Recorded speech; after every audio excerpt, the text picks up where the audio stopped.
Good evening. I'd like to welcome everyone to the November 14, 2024 meeting of Burlington's Conservation Commission.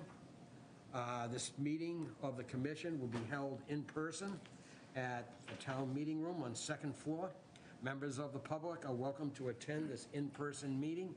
Please note that while an option for remote attendance and participation is provided as a courtesy to the public, the meeting will not be suspended or terminated if technical problems interrupt the virtual broadcast unless otherwise required by law. Members of the public with particular interest in any specific item on this agenda should make plans, if possible, for in-person versus virtual attendance accordingly. We'll do a roll call. Please signify you are here by saying either present or aye or something. Commissioner Sarah Walensky. Present. Commissioner Ed LaTurco. Here. Commissioner Kent Moffett. Here. Commissioner Rob Sheehan. Here. Commissioner Indra Deb. Here. Commissioner Bill Boyven. Here. And Larry Cohen is here for the record. We have a full complement tonight, 7 people. It's not always the case. All right, so next is public comment. Do we have anyone that would like to say something about public comment? Yes, Mr. Young, please introduce yourself, and the microphone is all yours. Thank you very much, Mr. Chairman, and appreciate the time. And You should state your name for the record, so the person transcribing. Right, Bob Young, 3 Valley Circle. Thank you. So I don't know if this is the 3rd or 4th time I've been here, but I appreciate the courtesies that have been given me each and every time.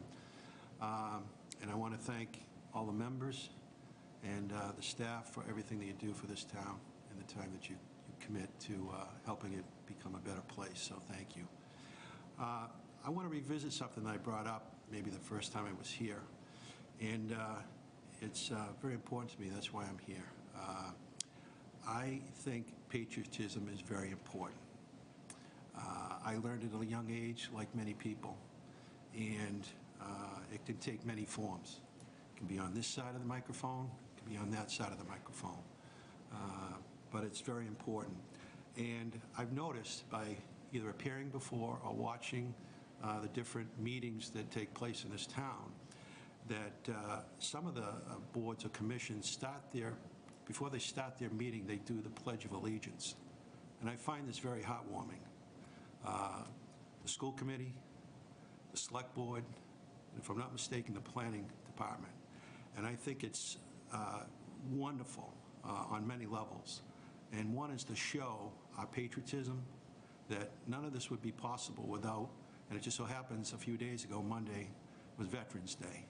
And nothing in this country happens without the sacrifice of those people.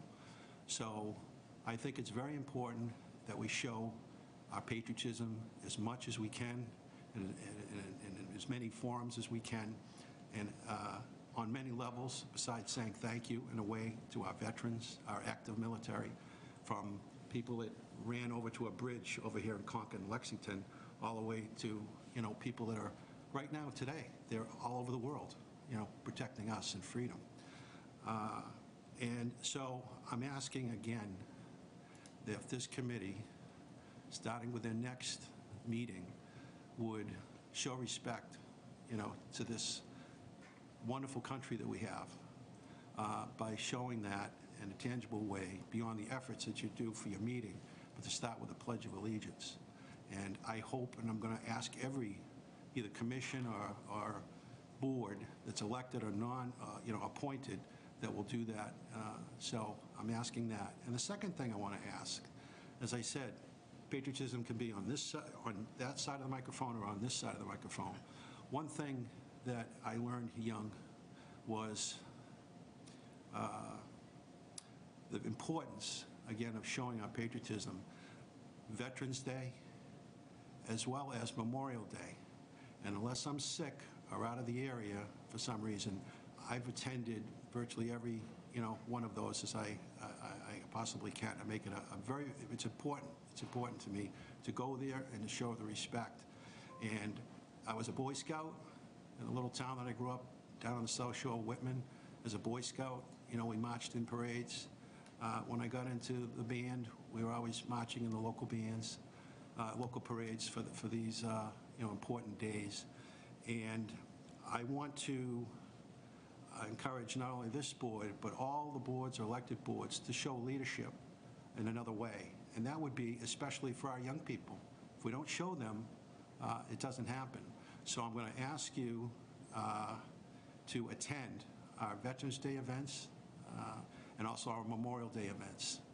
I want to say that the Select Board, I find every time I go to both of these events in this town, I've virtually seen 100% attendance by the Select Board. So I do want to commend them for that and say thank you. And so, that happens to be May 26, 2025 will be Memorial Day.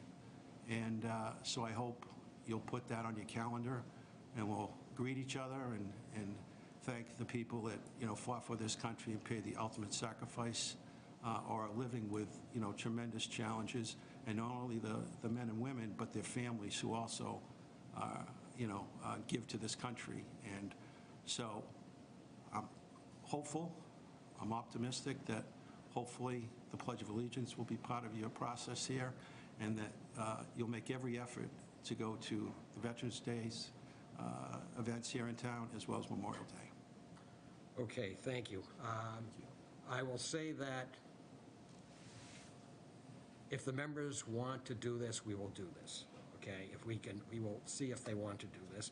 I think it should be discussed. And I will tell you that whether or not I personally attend a Memorial Day or a Veterans Day event, those holidays are very important to me. My dad fought in World War II. He was wounded. He got, like, the Purple Heart. He got a lot of things. He had, like, had like a whole tray of, I don't know what you say, a whole tray of various commendations and medals. After he was wounded, he was actually in the hospital for 18 months consecutively with 6 operations. That's how bad he was wounded. So to me personally, those days are important, whether or not I attend. Okay, I just wanted to point that out to you. Okay, it doesn't necessarily mean you have to attend. There's nothing wrong with it, though. So I thank you very much for this important information. I have something to add as well. The way our family observes Veterans Day is to make cookies and go and visit our neighbor who fought in Vietnam. It's very personal, very meaningful. So I wouldn't read too much into my absence at one of those ceremonies. It means a lot to me. I have extreme respect for people who fought for our country, and I show it in my own personal way, just for the record. Okay. Anyone else want to comment at all at this I point? just want to say, even though I was not born here, but I am totally in it. Even though I'm sorry, I didn't hear that. I am totally in it. Means Thank you. these days, Veterans Day and Memorial Day. Yes, probably I don't get time, or sometimes I don't go, but I watch TV, and we, the family, show our respect to those veterans and those people who sacrificed life for us, for our protection, for our safety. And we always respect. Great. Thank you. So regardless whether we go or not, the respect is the one which counts. That's the way I feel. Okay. Okay, anyone else? Just I respect the veterans, because I am one. And I spent 6 years bringing over 2,000 of our guys wounded back paramedically. I am 40 years living in Lexington. I attend everything they do here because I'm the executive member of their board. I've also gone to Great Plain and VA hospitals on Memorial Day and Veterans Day and visit every one of those guys in their beds. So I take everything really to heart. Thank you. Thank you. Well, I appreciate the comments, and I'm here out of respect and love for this country and, for the town that I live in at this point, and appreciate your dad's, anybody's service, dads, and your service directly and visiting the neighbor. It's just as I was trying to be encouraging if I could, and it certainly would be nice to have as many people as we could show up. And I think that's my point. I mean, we have the police department, the fire department, the Boy Scouts, the Girl Scouts. There's a little colonial group that I'm not sure what number they have, but they're there. And the high school band is there. And so if people can make it, obviously I think it would be wonderful to have as many people as we can to show support in that particular way. But I really thank you all for your time, as I said before I started, and I hope that it was a positive contribution in some way. And so it just so happens that this is Veterans Week. Right. And so I think, again, that's really what I want to share and encourage and hope that people that can attend these, certainly it would be wonderful to see as many people as possible. So thank you. Thank you. All Everybody. right. Have a good evening. Can I make one last comment? Yes. Yeah, I just want to say thanks for I appreciate you coming forward. The comments are really good, and I will say my son does Boy Scouts, my girls, so I've gone to many of the events. Burlington does I'm sure Lexington does too, but Burlington does a fantastic job to the ones I've attended. And as far as the Pledge of Allegiance, the school committee I'm on, they do that at the start for Shawsheen, so it's like I would be, if I mean, I'm only one person, but if that's something that would be added to, to Larry's point, I think it would be a discussion for everybody to have to. But I think it's to your point, it's a good Thank you very thing much. to show. So thanks again for the comments, and I appreciate it. Thank you. All right. I appreciate that. Thank you very much. Thank you. All right. Good to see you. You as well. Thank you. All right. Next on the agenda, we have some approval of minutes. I think I saw a set of minutes. I think it was the October 10th. I did not see the 24th. We did not. Okay, so we have the minutes of October 10th. Is there any discussion needed? A motion to approve, please. So moved. Second. Exactly. All those in favor? 7-0-0. Okay. All right. Next, we're moving down to item 4. It's a request for a certificate of compliance for a wetlands bylaw permit, 127 Bedford Street. It was for grading and building a retaining wall and the expansion of the driveway. Is there anyone here for that application? Anyone online? Yes, Mr. Chairman, Maureen Harold, Norse Environmental. All right, good to see you. Thank you. All right. Would you like to make any comments? The commission was out there, quite a few of us, and we did see it, but is there anything you would like to say, given the long history of this particular project? It's been a long road, Mr. Chairman. I appreciate the commission's time, the review, and going out and taking a look at the property. I'm hopeful that the commission is satisfied with the conditions, and I'm here if you have any questions or concerns.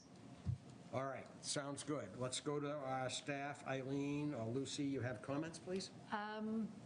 Well, I gave everybody a little sort of quick history in the material earlier. It has been running on for a long time.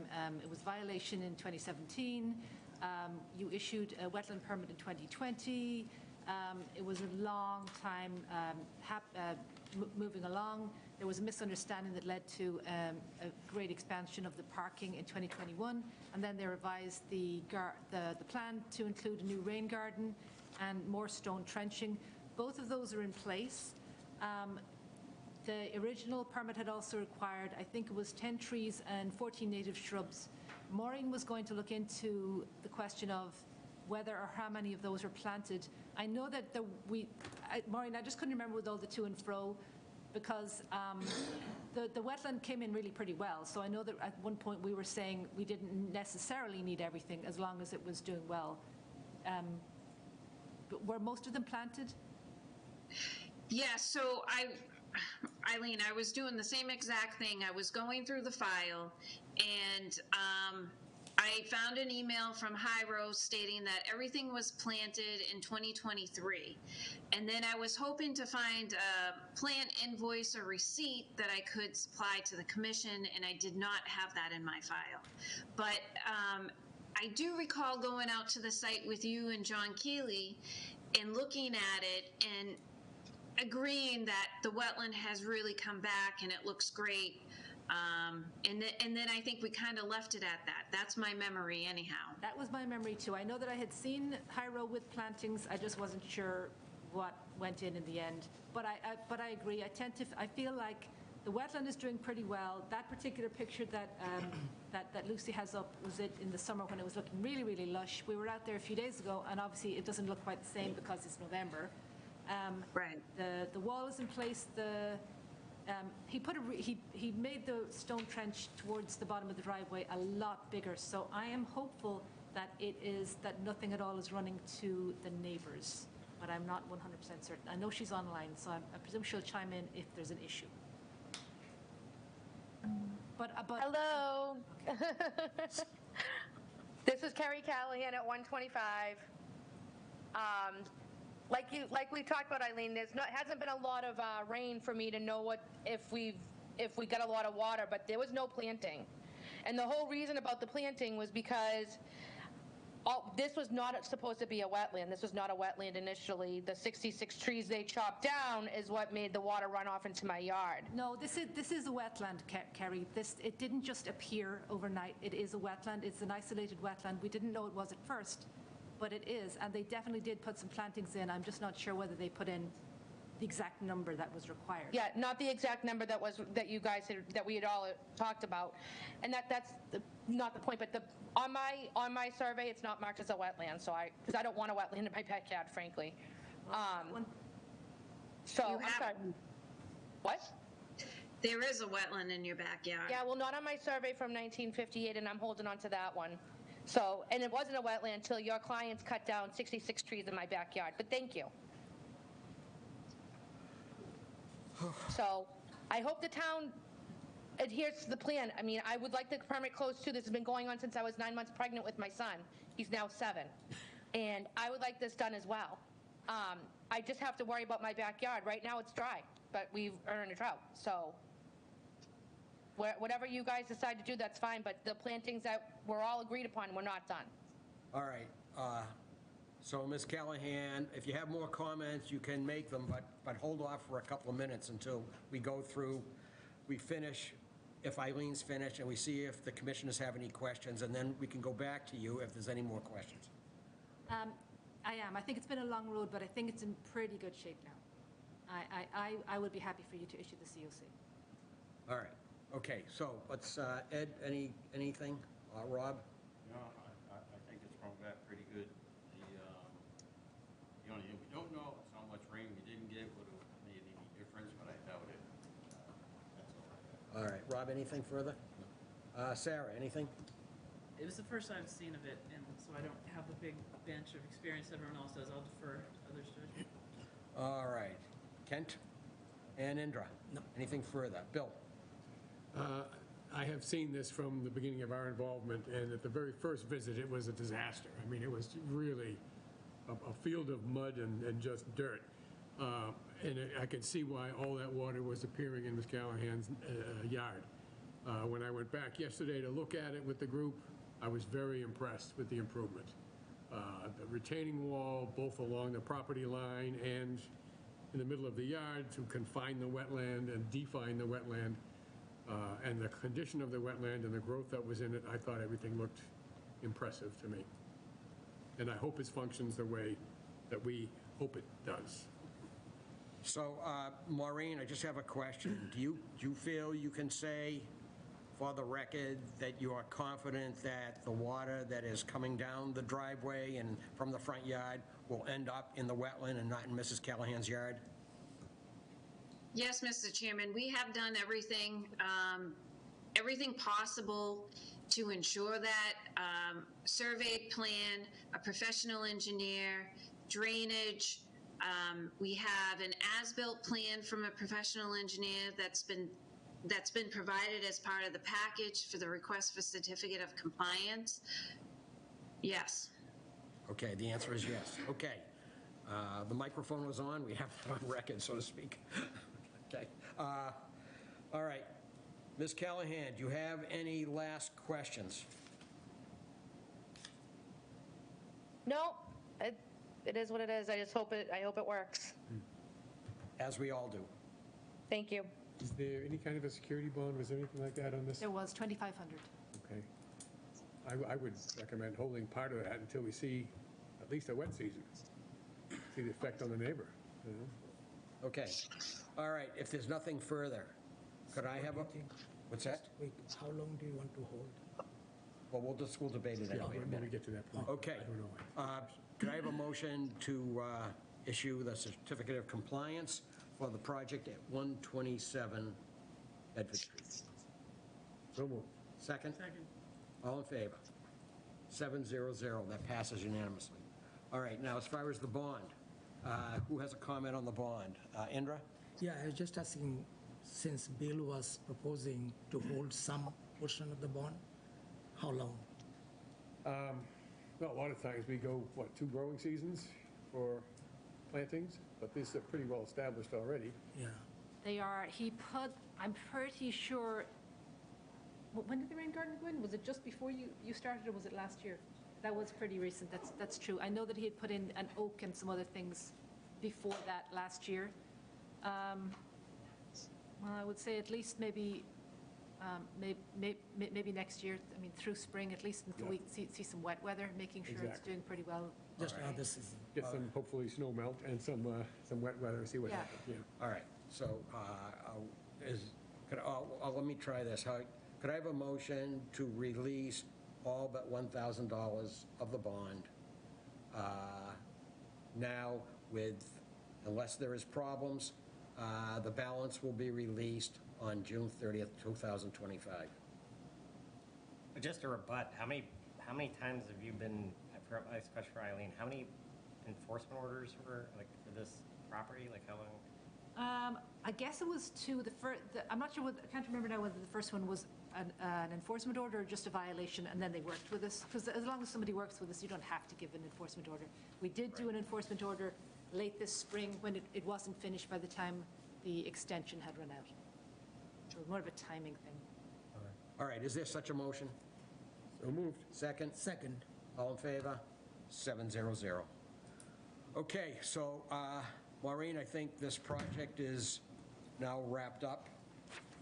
And Ms. Callahan, let's see how it goes in the wet season, but hopefully it will act as designed. Great, thank you for your time. Thank you. Have a Thank good you. evening. Thank you, everybody. Sure, have a good evening. You too. All right, next we have item 5A, 38 Hilltop Drive. We have a notice that will hold a public meeting during which time it's a request for determination of applicability filed by Karen Elizio for the construction of an addition within a bordering land subject to flooding at 38 Hilltop Drive. After hearing it, we'll therefore issue a determination. The application's being heard under the Wetlands Protection Act and Burlington Bylaw Article 14, and you may obtain a copy of the application by writing to conservation@burlington.org. All right, someone here for this project? Have a seat. Please introduce yourself and who you're affiliated with, and then if you'd like to make a brief statement, you're welcome to do that. Okay. My name is Eduardo Montenegro. I'm the builder in charge of this project.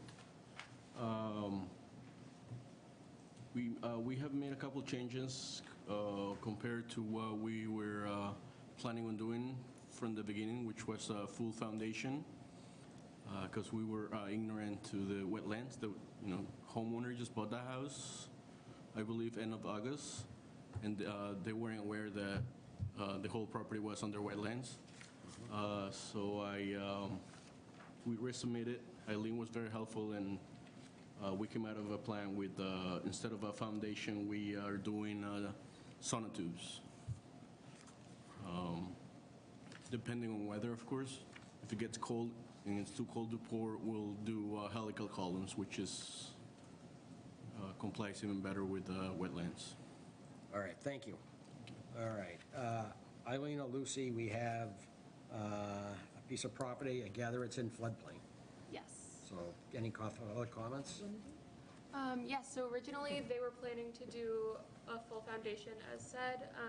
When I reviewed the project, we saw that it was in bordering land subject to flooding, I think next to Sandy Brook, is that true?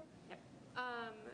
So we let them know that they would need to be filing with us, and they changed the project to, instead of a full foundation, which would be very complicated with the wetland, or with the floodplain, they are doing it on sonotubes or helical piles.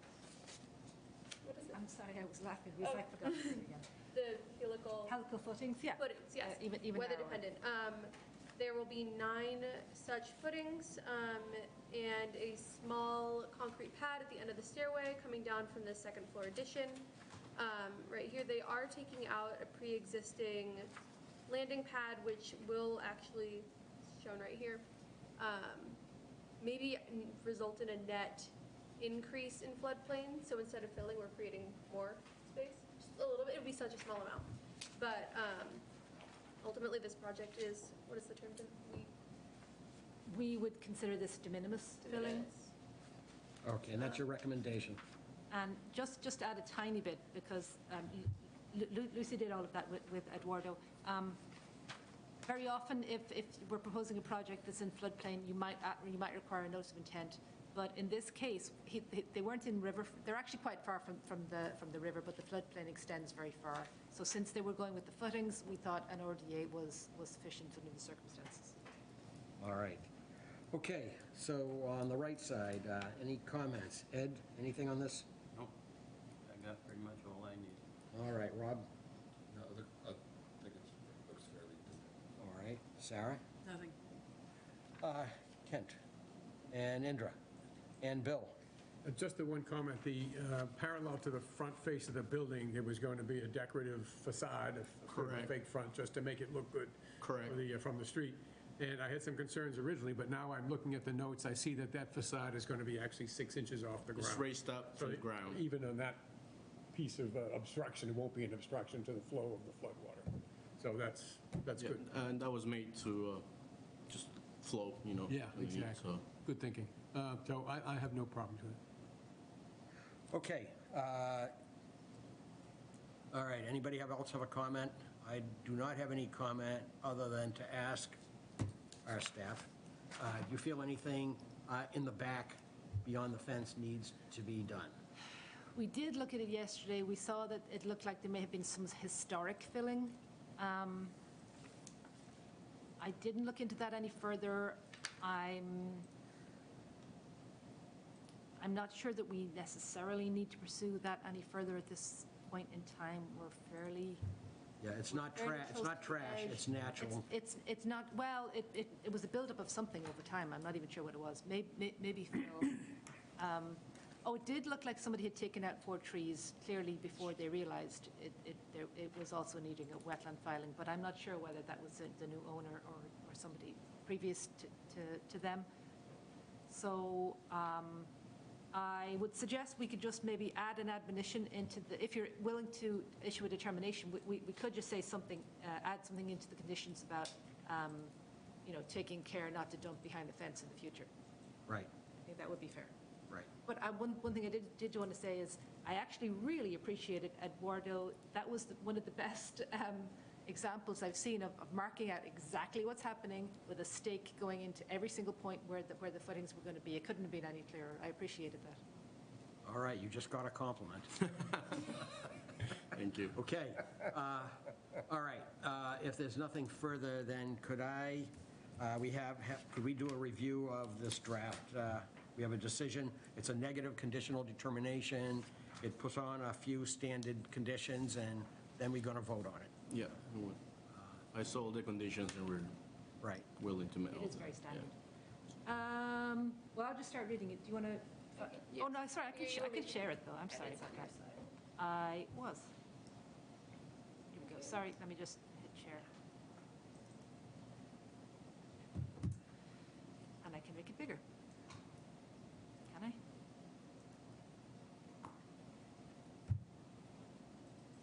You are. Okay, so the applicant is actually Karen Alicio. Eduardo was representing her tonight.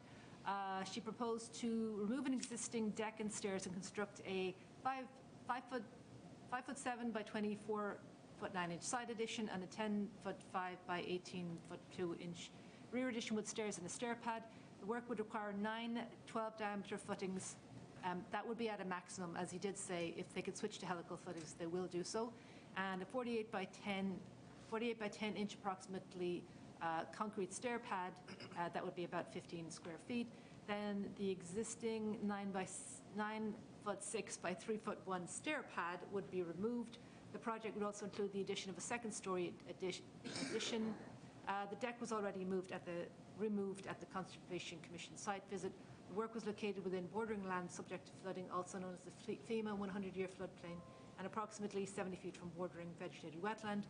The Commission is finding that the net amount of BLSF fill from 12 posts and stair pad minus the 29 feet of the existing stair pad would be de minimis, and the deck and pad will not cause an increase in, nor will contribute incrementally to an increase in the horizontal extent and level of floodwaters during peak flows.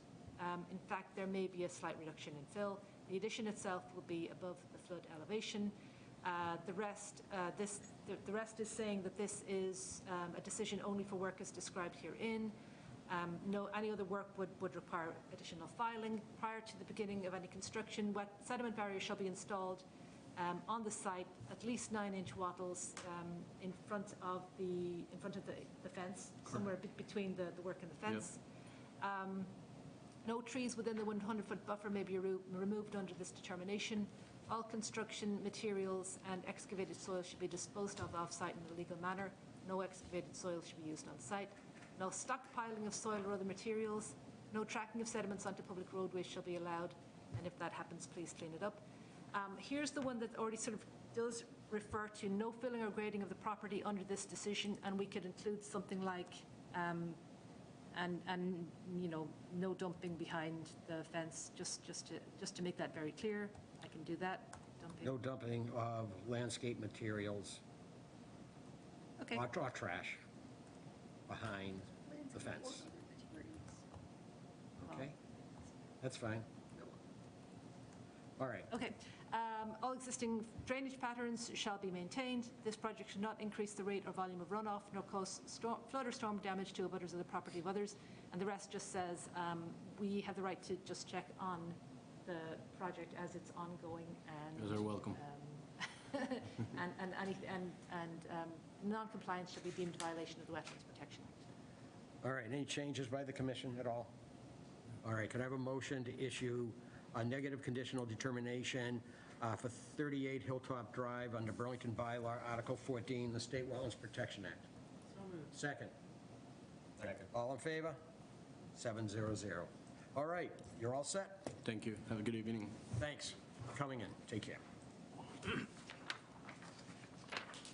All right, next we have another request. Notice is given that the commission will hold a public meeting during which time we have a request for determination of applicability. This is filed by the Massachusetts Department of Transportation, the Highway Division. The commission will take information related to pavement, safety and drainage improvements to US I-95, US Route 3 interchange and ramps along the Collector Distributor Road within riverfront area and the 100-foot buffer zone to stream bank and bordering vegetative wetlands. And then we will therefore issue a determination. The application is being heard under the State Wetlands Protection Act and Burlington Bylaw, Article 14, and the application material is available by emailing conservation@burlington.org. Okay, we have someone here for that one. Yeah. Come on up. Please introduce yourselves, who you're affiliated with, and a brief statement is welcome. Sure. Marissa Seifert, for the record, wetland scientist with HNTB. And Jonas Hampton, also HNTB project manager. All right, nice to see you. Nice to see you. So we did have a PowerPoint. I don't know if we could just run through that really quickly. That would be possible.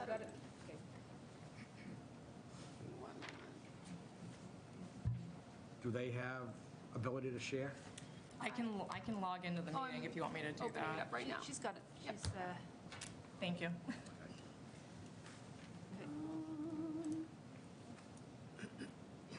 Aha. All right. Thank you. Perfect. So we just wanted to provide you with a brief overview of the project, kind of walk through the project goals, some of the existing conditions that are out there, particularly the wetland resources, what we plan to do, kind of, we have a bunch of activities that were considered minor exemptions under the Wetland Protection Act, so we'll go through those, the project impacts, and kind of our best management practices as well. I'll turn it over, well, next slide. Turn it over to Jonas, sorry. I'm also doing it here, so I can read. Yeah, that is true. So the project pretty much is along I-95 northbound along the collector distributor road, the CD road, basically from the exit 50A off-ramp under Route 3 and then over Middlesex Turnpike in front of the mall, the Burlington Mall, and up to exit 50B. The project's basically going to include some roadway geometry changes, mostly removing the medium Jersey barrier just past the bridge over the Middlesex Turnpike, and then some replacing of some guide signs and some pavement striping. Oh, next slide. Yep. So the purpose of the project is basically to improve the operations and safety in this area, mostly along the CD road in between exits 50A and 50B.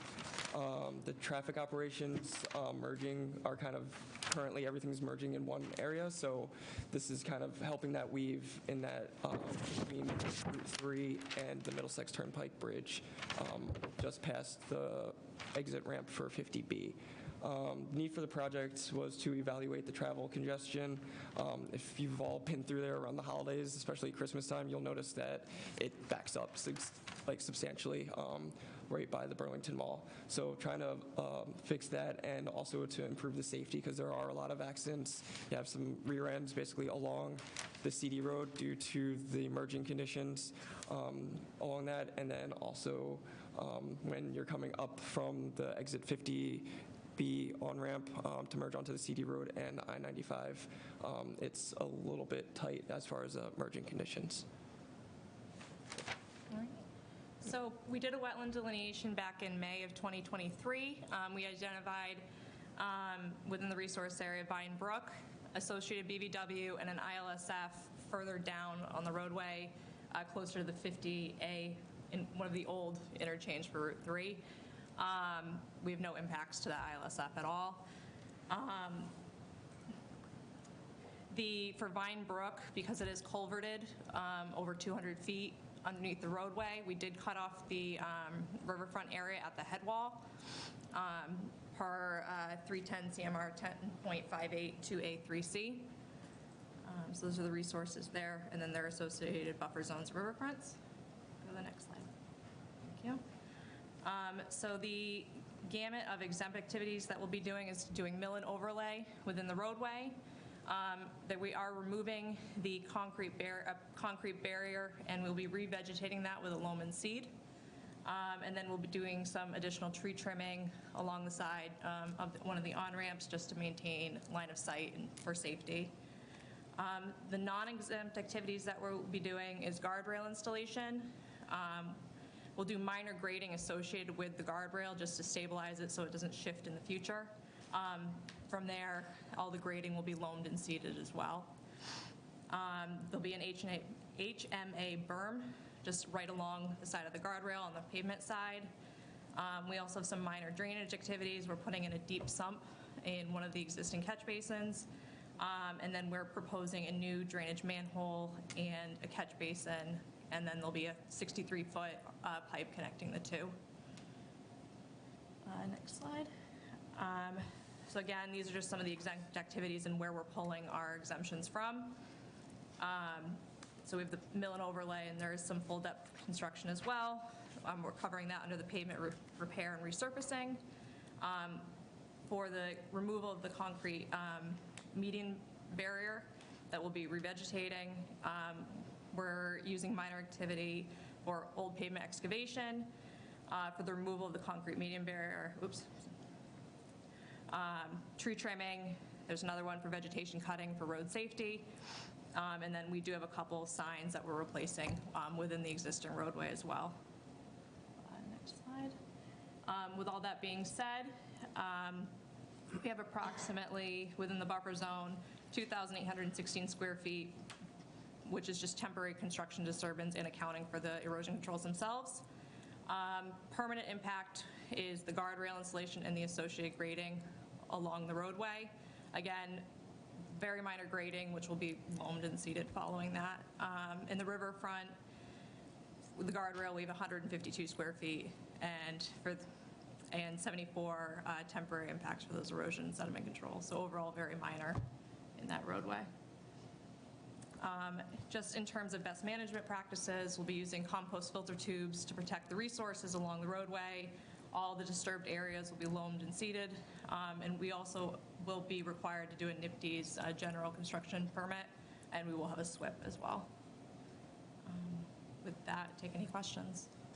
Okay, very good. Thank you for that summary. Eileen or Lucy, do you have comments on this one? I don't. I actually think that was a really excellent presentation. It means I don't have to say anything.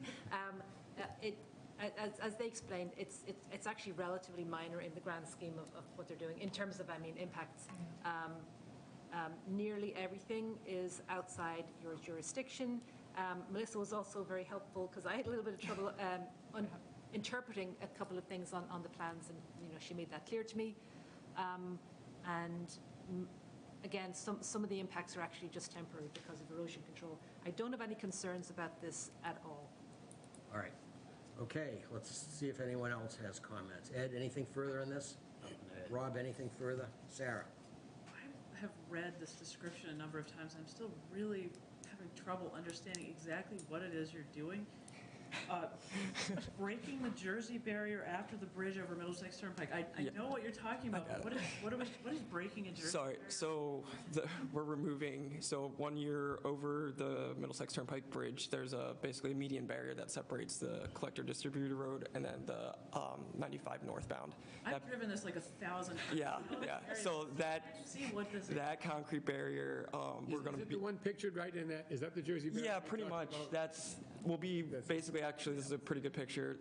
So we'll be removing that barrier. So you're dropping a lane, you're removing a barrier. Now I'm picturing a narrower roadway with no barrier. I'm thinking, what's stopping people from flowing? So that shoulder minimum on the main line has to be at least 10 feet wide. So it'll be at least 10-foot wide shoulder on the main line itself, and then it'll be striped basically. And then the lane that you see there with the cars coming towards you, that lane is going to then get shifted onto the main line to avoid the on-ramp that's next to it so they can merge independently of each other, and they don't have to actually merge onto the highway with the oncoming traffic because they will have their own lane. So that drop lane then gets picked back up by that through lane on the CD road. Okay. So there will be a raised median between both of these once you're kind of merging onto each other. This way they are kind of still separated until they get up to speed, and you don't have to worry about trying to merge back and forth and weave in between the two of them. That's a really sketchy area for sure. Yeah, it's a blast. Yeah, it's All a right. blast. Kent, anything? No? I will just Indra, yes? quick. The drainage structure which you are removing and replacing with gypsum catch basin, where the water is going from that catch basin? So there's an existing outfall there. It does go down toward the wetland area, but it's existing. We're not changing. Yeah, we just have to, We're it's just updating it. improving it, adding that deep sump, so the water quality will be improved. Thank you. Yep. Bill, anything? No. I have three quick questions. Okay, the first one is, when you install the deep sump catch basins, do you put erosion controls around? Usually that's the practice, is to put erosion controls around the basins. So that you your end up- plans call for that? They will, yes. They will? Okay. That's usually standard practice to put them around as you're constructing them, so yes. All right, okay. The second is, could you explain very briefly, what is micro milling versus milling? We always see when they do the pavement, they do the milling. But now you've used this term micro milling. It's just a finer grade for the top course. The truck just basically grinds out that top layer of asphalt a little bit finer than a typical milling on a local road, just due to the fact that it is a highway, so it's got extra pavement layers. We're just breaking it up a little bit more in the sense. So micro milling means you're breaking it up more, not less. Correct. And then we're going to be replacing it in kind with a new asphalt layer. That's fine. It doesn't affect what we're doing. And the last thing is, you're going to be replanting, okay? And here's my question. Are you planting during a time of year when there will be some, I don't imagine you're going to go and water it, so I don't think so. So you're going to be planting what occurred during the spring or the fall or in midsummer when it's 100 degrees? The construction season's supposed to end in the early fall, late summer, so after that they will be replanting and doing the loam and seed at the end of that, so they don't disrupt it while they're still doing work. So this would be in the fall? The final for the construction is estimated at this point to be in the fall, to be finished. There's probably going to be some rain, okay. Thank you. Hopefully, weather dependent. Maybe, okay. What are you seeding it with? It's the 4-inch loam and seed. I don't know the exact item off the top of my head. I'm so sorry. A flower? Is it grass? I mean, what is it basically? It's mostly Probably grass. a It's mid-height like grass. yeah. It's one of those MassDOT standard seed mixes that So they it use. requires maintenance and mowing and... The district will be in charge, I believe, of maintenance of that in the future. Yes, it's within the state highway layout. Why not just a pollinator mix or something that doesn't require maintenance? I mean, what's the point? Standard MassDOT item for most of their jobs. This is pretty typical to use this type of loam and seed for, especially around guardrail. It makes it pretty easy for them to go out and maintain. Okay. Okay. If I can. Yes. Going back to that micro mill, how much the thickness wise? It'll be about, they'll remove about 2 inches and then they'll put back another 2 inches. Okay. Yep. All right. Anyone else in the audience have a question on this one? This is drainage improvements and other infrastructure improvements to the Route 3 Interstate 95 interchange. No. All right, we have a negative conditional determination, a draft. Quick review, then we'll vote on it.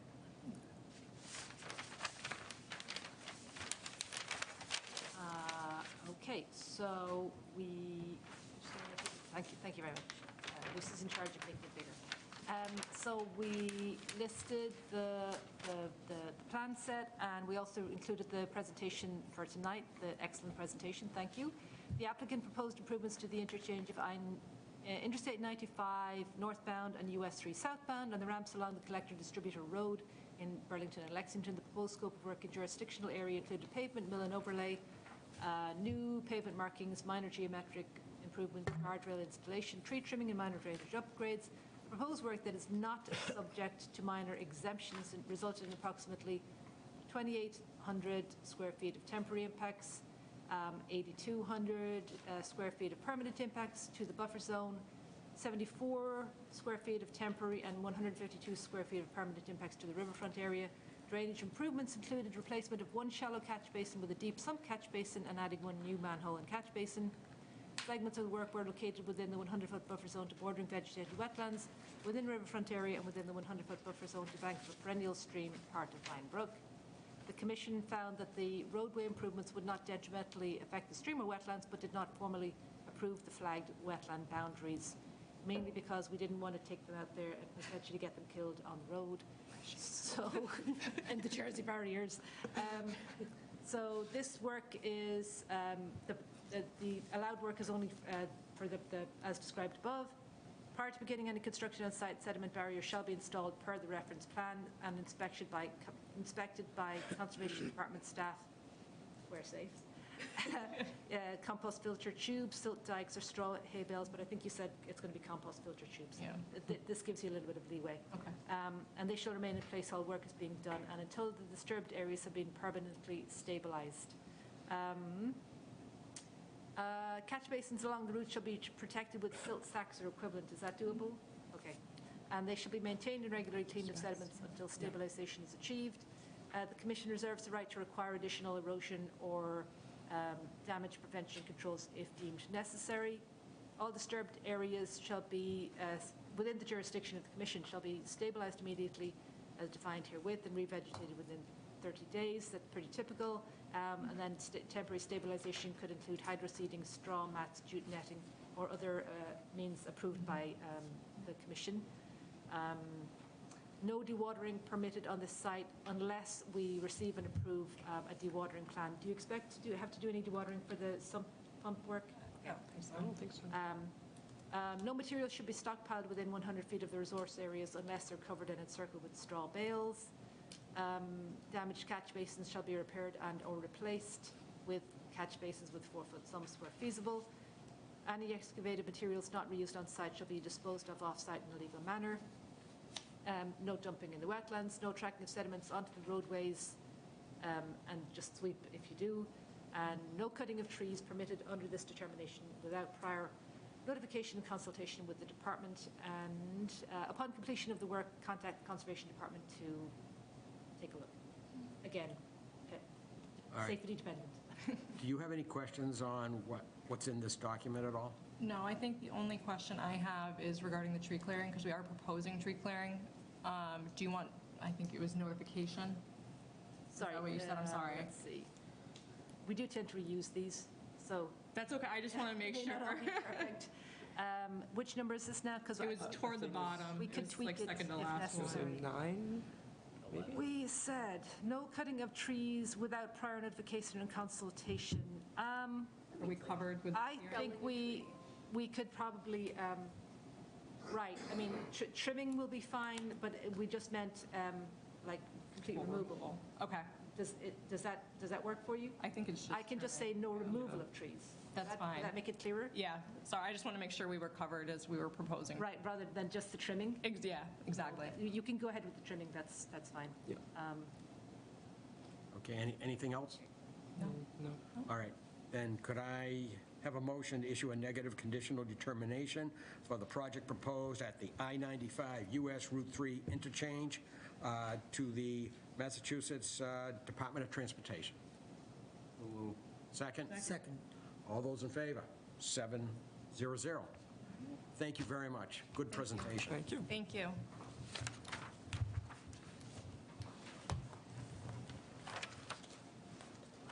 Okay, all right. Next, we're in 5C. Notice is given that the commission will hold a public meeting during which time we have a request for determination of applicability for American Towers LLC located at 51 North Ave. It will be for the installation of an equipment platform within the 100-foot buffer zone. It's being heard under the State Wetlands Protection Act and Burlington Bylaw Article 14. And again, you can write to the commission at conservation@burlington.org for a copy. Someone here for that one. This is 51 North Ave. Hello, yes, I'm here on behalf of American Tower and Dish Wireless, whose equipment they want to install inside the compound. Okay. Did you state your name for the record? I'm sorry, Jenny Chapman And who are you affiliated with?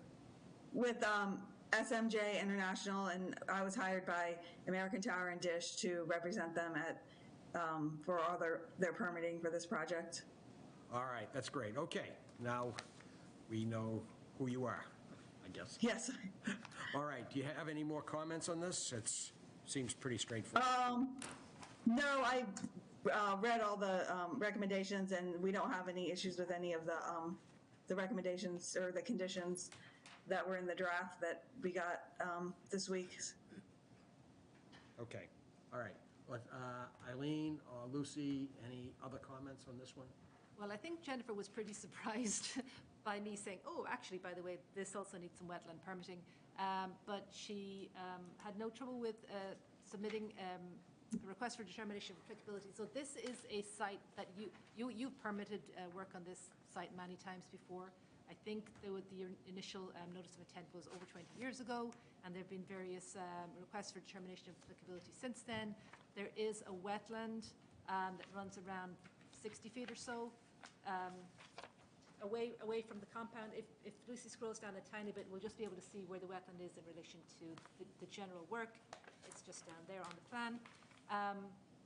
But all of the work is within the compound. The equipment that they're proposing to install, Jennifer, correct me if I'm wrong or add to this, is just going to go on a metal platform. So initially, they're putting a metal platform in, and they're also going to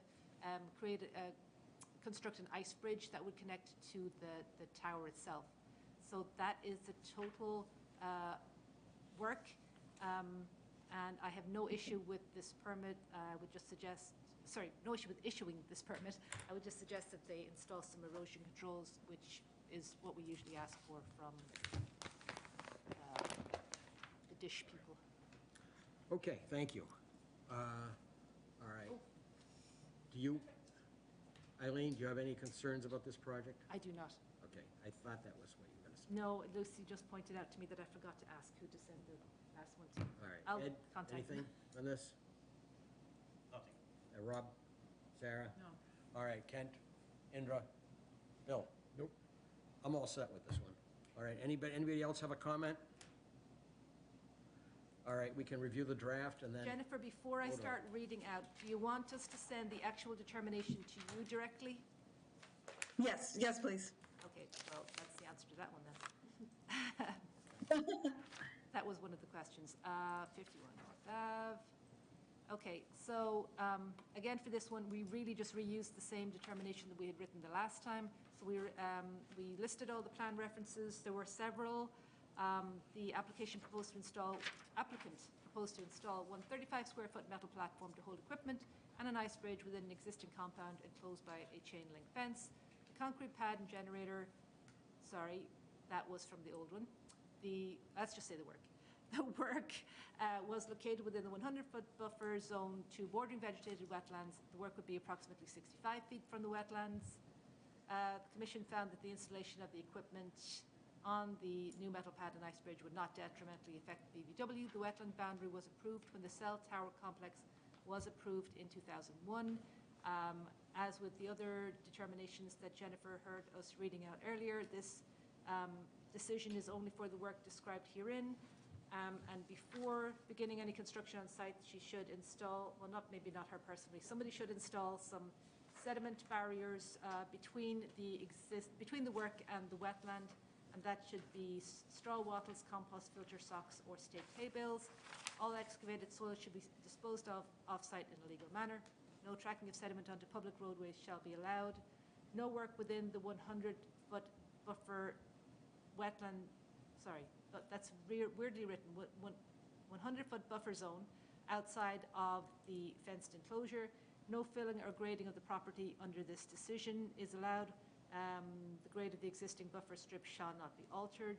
No dewatering on site unless or until the Conservation Commission has reviewed and approved a dewatering plan.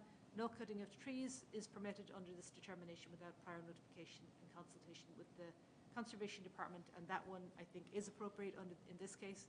And then we may just check on the site just to make sure this is continuing as approved.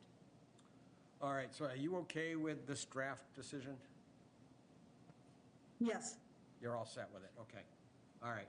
All right, if there's any comments by the commission at all? Okay, could I have a motion to issue a negative conditional determination for the project proposed at 51 North Ave under Burlington Bylaw Article 14, the State Wetlands Protection Act? So moved. Second? Second. Okay, all those in favor? Vote is 7-0-0. You're all set. Thank you very much for filing this. Thank you. Have a good evening. Thanks. Okay, so let's see, where are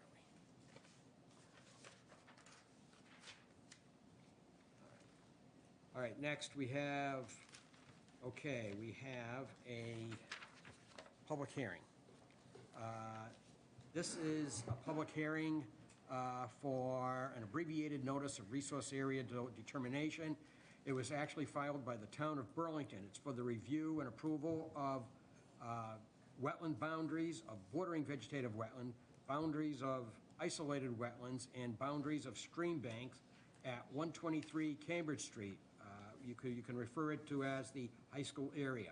The application is being heard under the State Wetlands Protection Act and Burlington Bylaw Article 14, and the commission will be reviewing the information and then issues an order of resource area delineation. So, is there anybody from the town of Burlington here that wants to comment on this wetlands application? Well, the representatives are here. Oh, You want? oh, you are here. Okay. So for the record, I looked right by you. I didn't that's okay. For the record, I'm Marissa Valentino. I'm a civil project engineer at Niche Engineering, and I'm here with Andrea from LEC. Yeah, Andrea and Kendall with LEC Environmental Consulting. LEC did that delineation? Correct. It's quite a job. All right. Okay. Do you want to say anything about it at all, or do you want to let our staff just comment? I'm happy to do either. I can give a brief introduction or stuff. Don't you have, isn't this your presentation? It is, yes. Yes, I think they have a few words to, it'll probably be better from them anyway. It'll come out better from you, she said. Sure. So for the record, I think everyone's familiar with the high school site. It's located at 123 Cambridge Street. Yes. There are several resource areas throughout the site. Most of them are concentrated in the north and western sides of the site. This is just to confirm boundaries of particular areas on this site. With all areas were not flagged during this purpose, but just selected areas. So that is what's before you. There's isolated wetlands, bordering vegetated wetlands, intermittent streams, regulatory streams, and FEMA floodplain. And we're happy to go through any questions you have about specific areas, if you want to go through all of the resource areas, or any other questions the commission may have. All right. Well, I think, other than our staff maybe have done a visit, I don't think the commissioners have been out there yet. Okay? And there's a lot of plans here, because it covers a lot of area. So we need to get out there, so if we have any questions, we will be more in a better position. But let's go to Eileen or Lucy, see what they... Okay, well, we have actually been out there a couple of times. John Keeley has been assisting us as a consultant, which is fantastic. So we have checked several of the flags on sheets 1 and 2, at least so far, and I did give them some feedback about, there were some flags missing here and there because they've actually been mowed, because the school is using the property right up to the wetlands in a lot of cases. And I did have, so everything that almost all the flags we saw so far are spot on. We didn't really have an issue. I think it was the flag I suggested could be moved, and otherwise we were asking about flags to be replaced. But we did have some questions, which, I mean, you can answer now or you could wait till later, which my questions were, why was like only one side of the flag? And I know it's good to get permission. And also, one of the other ones was, the town also owns the Mount Hope property, the backside of which we kind of assumed you might want to do some work on, but that wasn't flagged, so maybe you could just explain why those. In general, we delineated just the outermost wetland resource area of BVW or bank in general. That was just BVW. We delineated perennial streams and then the bylaw perennial streams in interior of the wetland in order to establish the on-site riverfront area. So that's why in some instances we did delineate the bank of a stream and mean annual high water, and in some instances we didn't. And then I worked with my understanding, and maybe Marissa can clarify, is that we were directed to delineate very specific areas in order to support the planning of proposed work at the site. So the backside of wetlands wasn't delineated, and the parcel where the other school is. On the plans, you'll notice quite a long length of wetland that wasn't delineated adjacent to the access road. That wasn't delineated because interior wetlands or wetlands closer to the stadium would place the buffer zone on it. in the future, if there is a need, through whatever and notice of intent process, once things get finalized, we would go back out there and delineate it. But for this planning purpose for the school, it wasn't, at this point, necessary. Could you just repeat the part about would put the stadium in the buffer zone? Just say that. Yeah, I was asked to delineate wetlands proximate to the stadium, the athletic stadium, the athletic Do you field. mean the actual field, or do you mean yeah, you do, you meant the field. Yeah, that whole complex, But I that guess. was flagged down there. Yes, I did, but on the west side of the access road, you made a point, and it's a very good point. I left a big gap of the wetland unflagged, not flagged, we didn't flag it. But I didn't necessarily need to do that section because other wetlands occur closer to that, at the athletic stadium. And they're not going to be building the high school on the stadium, so is that part of the reasoning? Is this just not part of the project in there? No, I was asked to delineate proximate to the stadium. Okay. So that's what I did. And there's isolated wetlands, there's bordering vegetated wetlands, kind of along the northern reach, just immediately west of, and maybe it's easier if I go up to the. Sure, do. Yep. Do you want me to scroll down to one of the other plans, or do you just want to? No, actually, This one's probably the Okay. easiest. Easiest to read. So- That's the whole glare. Would you mind going to that one? Just they can't see with the glare. Sorry about that. Can you blow that up a tiny bit? Can you make it? Yep. Are we talking down here? Yeah, so Where do you want here's it the to go? stadium. Yep. There is an isolated wetland on this hillside slope. There's a little bit of drainage that comes from this development, but overall it appears it's like a hillside seep, so that's one wetland.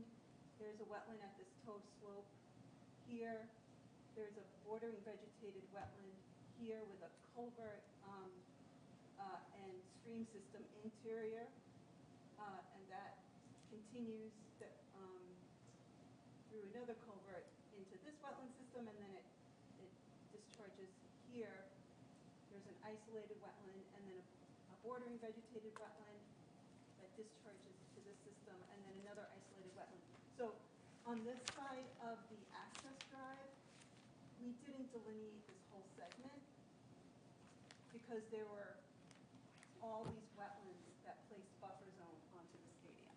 So I don't know what's being planned or considered at this point, but I was just asked to focus on here and then other portions of the site. So because those wetlands were closer, there is no need to go for the ones behind it. But the one, okay, if you just go up and then to the left, This yeah, left. there. You didn't do the back of those, but are they not considering doing any work in like sort of north of the picture? Yeah. Here, this is Yeah. all wetland in here. Well, Yeah. there's wetland in here, but no, I mean, this field or green space, I don't know what it's used for. I was not asked to delineate. So we're just doing very discrete areas. Okay.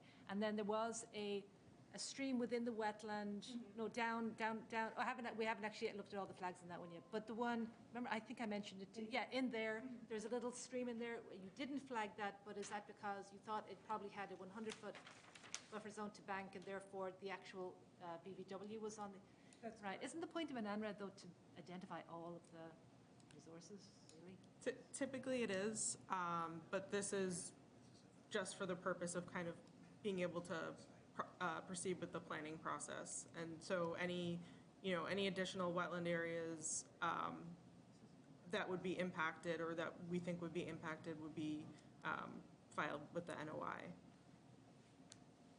Okay. Okay, good.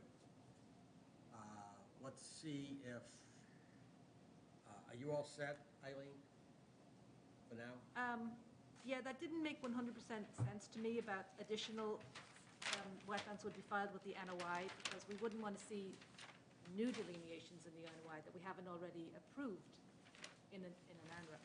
So I'm still having a hard time getting my head around that. Yeah, sorry, to clarify, I mean, we don't anticipate any additional areas in future projects, but we this is the areas that are being considered for the planning process. Okay. All righty. Okay. Who has a question on the right-hand side? Anyone? Ed, Rob, at this point? I think we need to go out there and take a closer look, so we will understand when plans are put forth for the high school, the new high school, that we actually understand where the wetlands are. We need to set a date, I suppose, at some point before the next meeting. Right. Well, as I said, we haven't finished looking at it ourselves. John and I think, are going out again tomorrow morning, and maybe again sometime next week. There's a lot. There's a lot to look at, so it's been a little bit laborious. And some of it's pretty thorny and hard to access. The ones down there were actually fine. They were easy. The ones we just pointed out. Okay. So definitely before the next meeting, but I would say probably not next week. Right. Okay, Ed, anything on this at this point? Rob, at this point, anything? Not at this time. Sarah? Nothing. All right, Kent, anything? Indra? And Bill? No, I agree with what you said, Larry, that this will be, I think, more meaningful when we have further along in the design or planning process to see possible locations for new structures and development. And so far, you haven't had any problems with the delineation that you have looked at. We haven't, except for the things that I just pointed out, where there weren't flags in some places that we were expecting just to see, like blank flags, but I think she's explained why. The flags that you have looked at were accurate. Flags that we've looked at so far have been, Okay, yes, that's very important. accurate. Yes. Okay, that's all I have. Okay, two questions. The first is, were there any areas that you flagged where the vegetation was insufficient and the hydrology was obviously potentially wet, I guess wet, and you had to use soils to determine the wetland boundary? Most of the wetlands were at the toe of former fill slope, so they were generally pretty distinct boundary. There were, everything else was, I had both hydrology, soils, and plants to go by. So that was pretty straightforward. I didn't have any circumstance that I can recall where maybe in a field setting where things are mowed, that I'd have to rely on soils only. So you didn't have to look for hydric soils because it was no vegetative evidence. That's your answer? Correct. I didn't have to rely only on soils in a disturbed situation. Because I'm just wondering if some of these spongy areas would show up and be questionable if we weren't in a drought. We did the delineation in April and May, I think. April and May, so Oh, you did?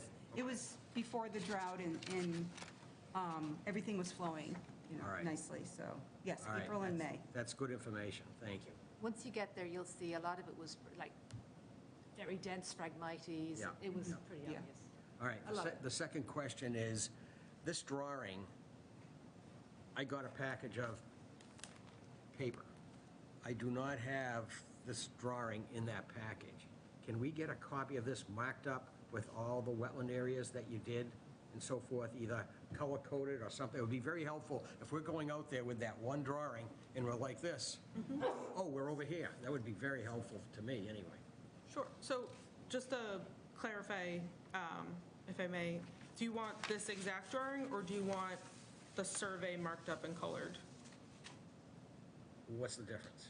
This one's an aerial image, and then the other one is, the drawings that you have before you are the actual. Okay, allow me to on-the-ground survey. clarify my preference, and then Yeah. anybody else can say. I'd like to have one drawing that when I'm on that thing, I'd see, here's the entire thing, here's what you delineated, here is the green areas, here is and so forth, and I would like to see it all in one drawing, because I don't want to have to trim these and start using my Scotch tape and put them all together to make it. Well, Do you want the flag numbers on it, though, or just the overall configuration?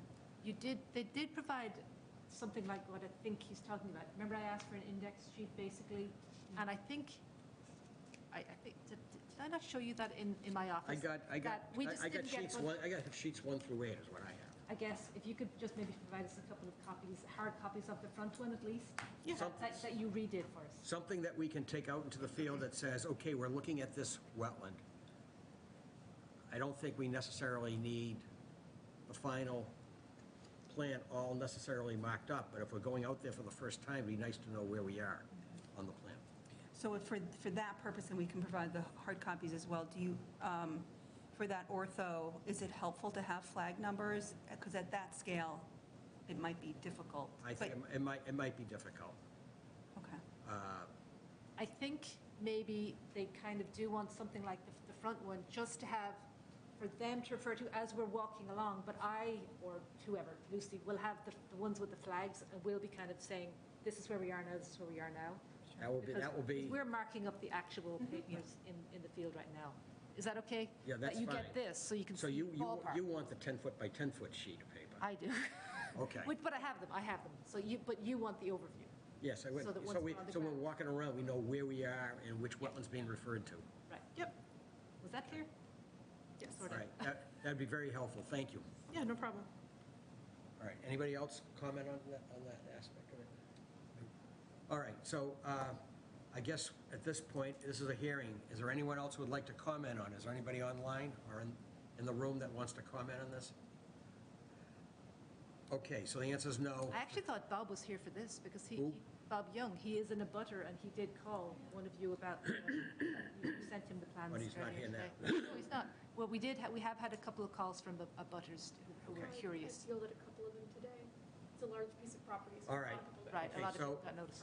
could I have a motion to continue this hearing until the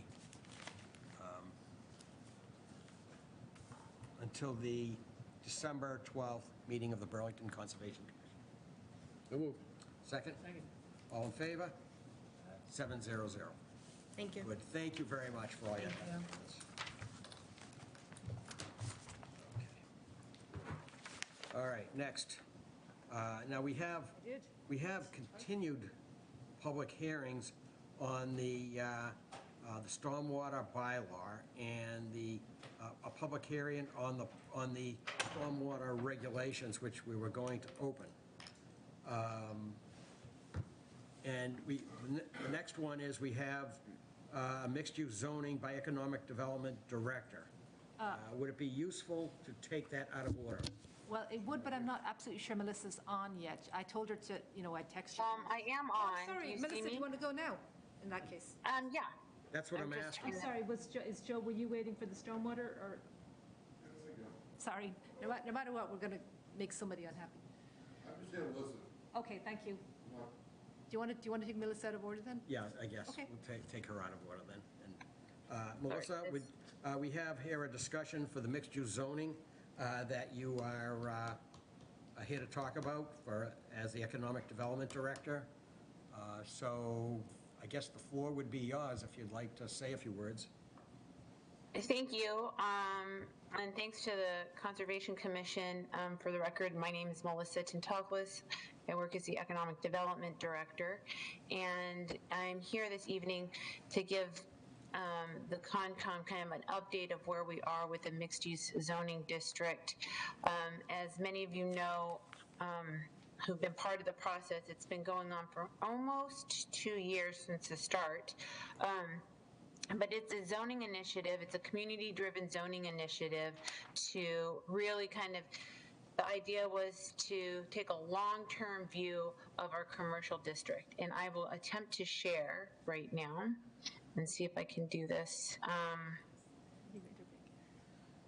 Okay, Chrome.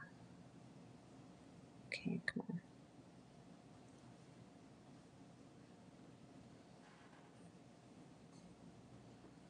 Can you see that? all, we can see your...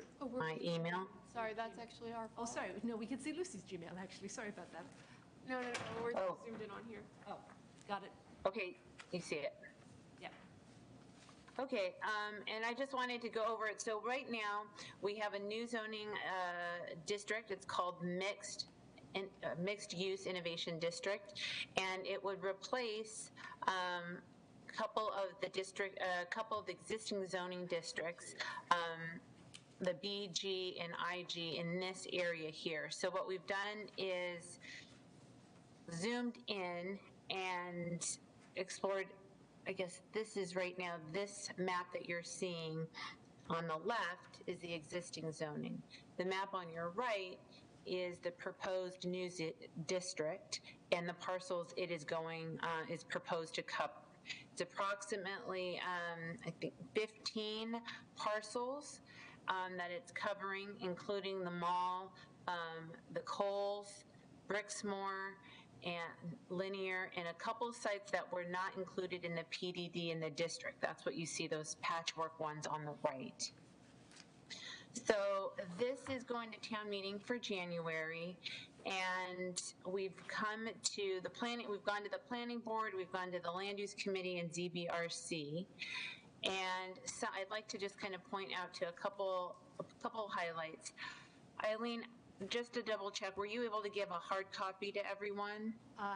Yes, they all have them in front of them. I put the hard copies in at all your places before the meeting Yes, started. I think we got them. Yep. Yes.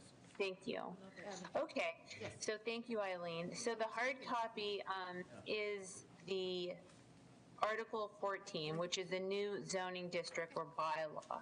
And what I thought I'd do is kind of give you some of the elements of it that are a little different than a typical zoning bylaw. So what we have is a regulating map, and the regulating map tries to identify roadways. These green dotted areas are the kind of different type of streets that we hope the infill development will kind of follow along over the course of the next several years here.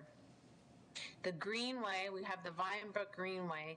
This is really more of an indication, kind of an aspirational indication here that we want to direct private investment and public investment to enhance that corridor. There's not too much we can do over here in the district already, which is in a PDD, but we hope that, the Cole site, Brixmor, and Linear, as those redevelop or are enhanced over the years, that we can direct, more of a greenway connection through the district and around through Macy's. We also have a buffer, which is, the idea of the buffer was to really kind of keep the maintain a visual barrier between the residential and the commercial district. So that is the blue line.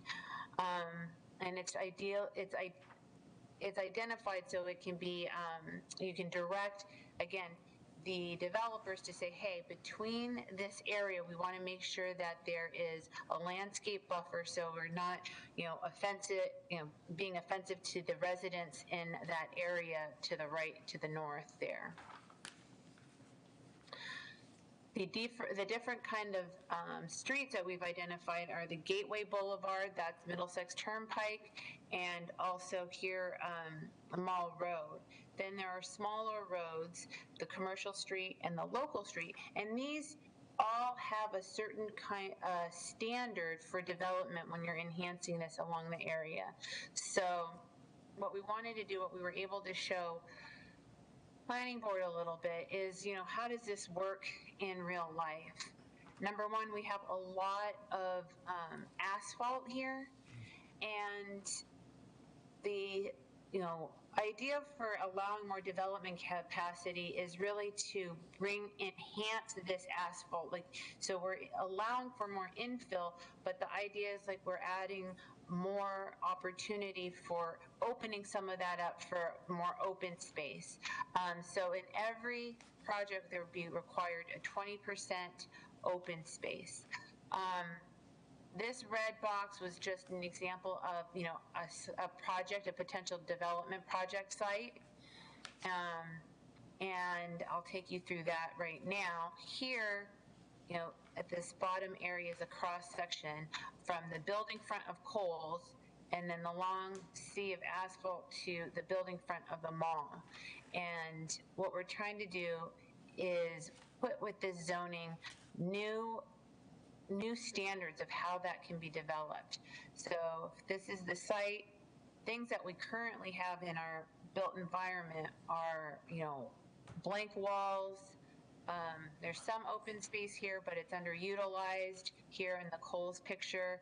Other buildings here, this is the R.J. Kelly site with the back of the buildings to Mall Road. Here's the Cabot Furniture side, again, a side blank wall with some green space that's not doing much. So the idea is, like, if we're looking at this parcel here, the zoning tries to lay out different recommendations, like different standards for development, so we're able to communicate to the developers what we're looking for. So in this graphic, you're able to see a little bit better. A, which is the parking lot or even structure, which would be tucked in the back. You'd want the building a little closer. You'd want up to the front of, closer to the sidewalk. D, you're also you're adding some parallel parking to create that street frontage. And then B is the pedestrian connections. So these kind of projects then would all be reviewed by the planning board through a site plan review process. I'll stop there to just see if there's any questions off the bat. Okay. Eileen, do you have any comment on this? No, I think Melissa was just asking if you guys have any specific questions right now for her. Do you have a little bit more to go, Melissa? Did you have something else? Or No, I thought maybe I'd also I wanted to bring up the document itself, because I think that's important. Let me see here. If I can go ahead and share that. Let me see that. So this is the document itself. This is the new zoning district. We've reviewed this with Land Use Committee, and I think one of the big things that they said that was a change from the initial proposal was on page, I'm trying to find it right now. Sorry. Go through these. Building. It was really about the sustainability of the development projects as they come in. Let's see here. It was section D. I'm sorry, can't find it right now. Where did it go? That's not it. this was the sustainability section? Yes. That we were talking about? Yes. Right. And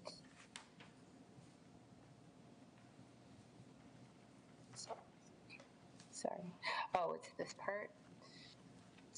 I thought it was D. It's C. I don't feel like that's it. Sorry, you guys. I'm trying to work off online here, and it's not exactly what I'm looking for.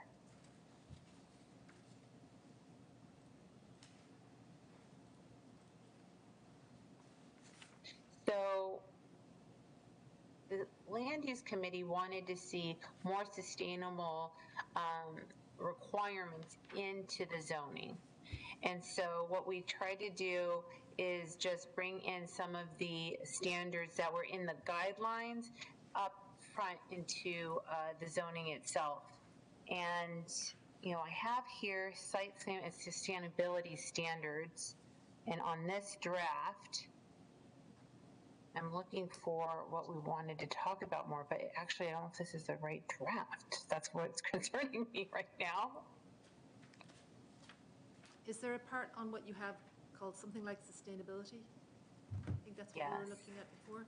Sorry, Melissa said I was. Sustainable development application on page 26. Oh. That's the closest I could get. That had the word sustainable. It's probably not what you're looking for. It might be. Page 26, Melissa? I'm looking. Yep, I'm going to go to my hard copy versus that. Rain garden. Section I. Yeah, that might be what we're talking about. With rain Yes. gardens, Yes, all that stuff. yes. So that's now incorporated. So that piece should be now in the zoning versus in the guidelines on page 26. I'm going to try to get there, making sure this is the right copy.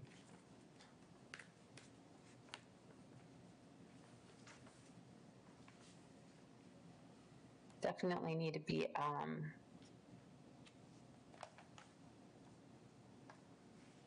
yes, there we go. Sustainable development applications. Land Use Committee had suggested that this language under section I be incorporated into the zoning versus sitting outside the zoning under guidelines or something that wouldn't be looked at. So I had shared this with Eileen, saying just wanted to direct your attention to some of the things that we're requiring under the new zoning to be part of the sustainable development applications for, infill development through this area.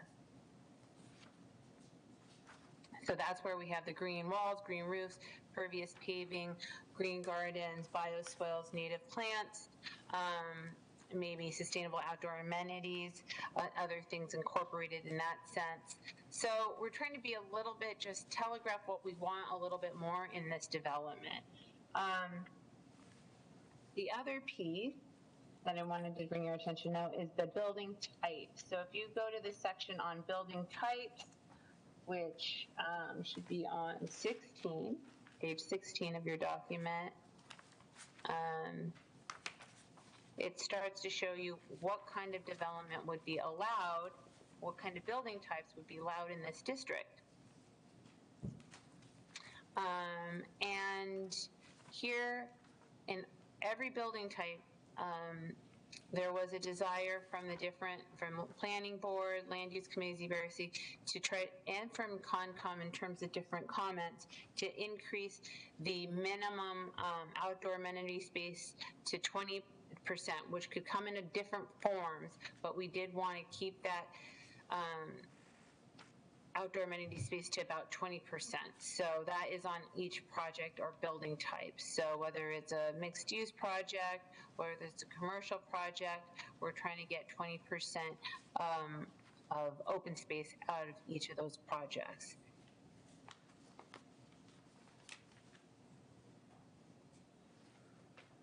And there we go, and that's the lab type building. Okay. So I guess you said you didn't have any further comment, Eileen? I don't. I just did say to Melissa that it might be particularly nice for her to highlight some of the sustainability features for the Conservation Commission, because I knew that you guys would appreciate that. You might have some comments on that in particular. Do you? Good question. I need to read this. Okay. And think about it. It looks fantastic, though. Very, very exciting.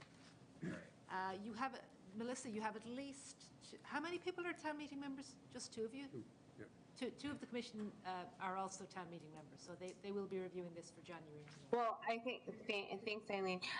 Bill has been part of some of the conversations through the advisory group. And I think also, just, again, I've tried to be very transparent about this.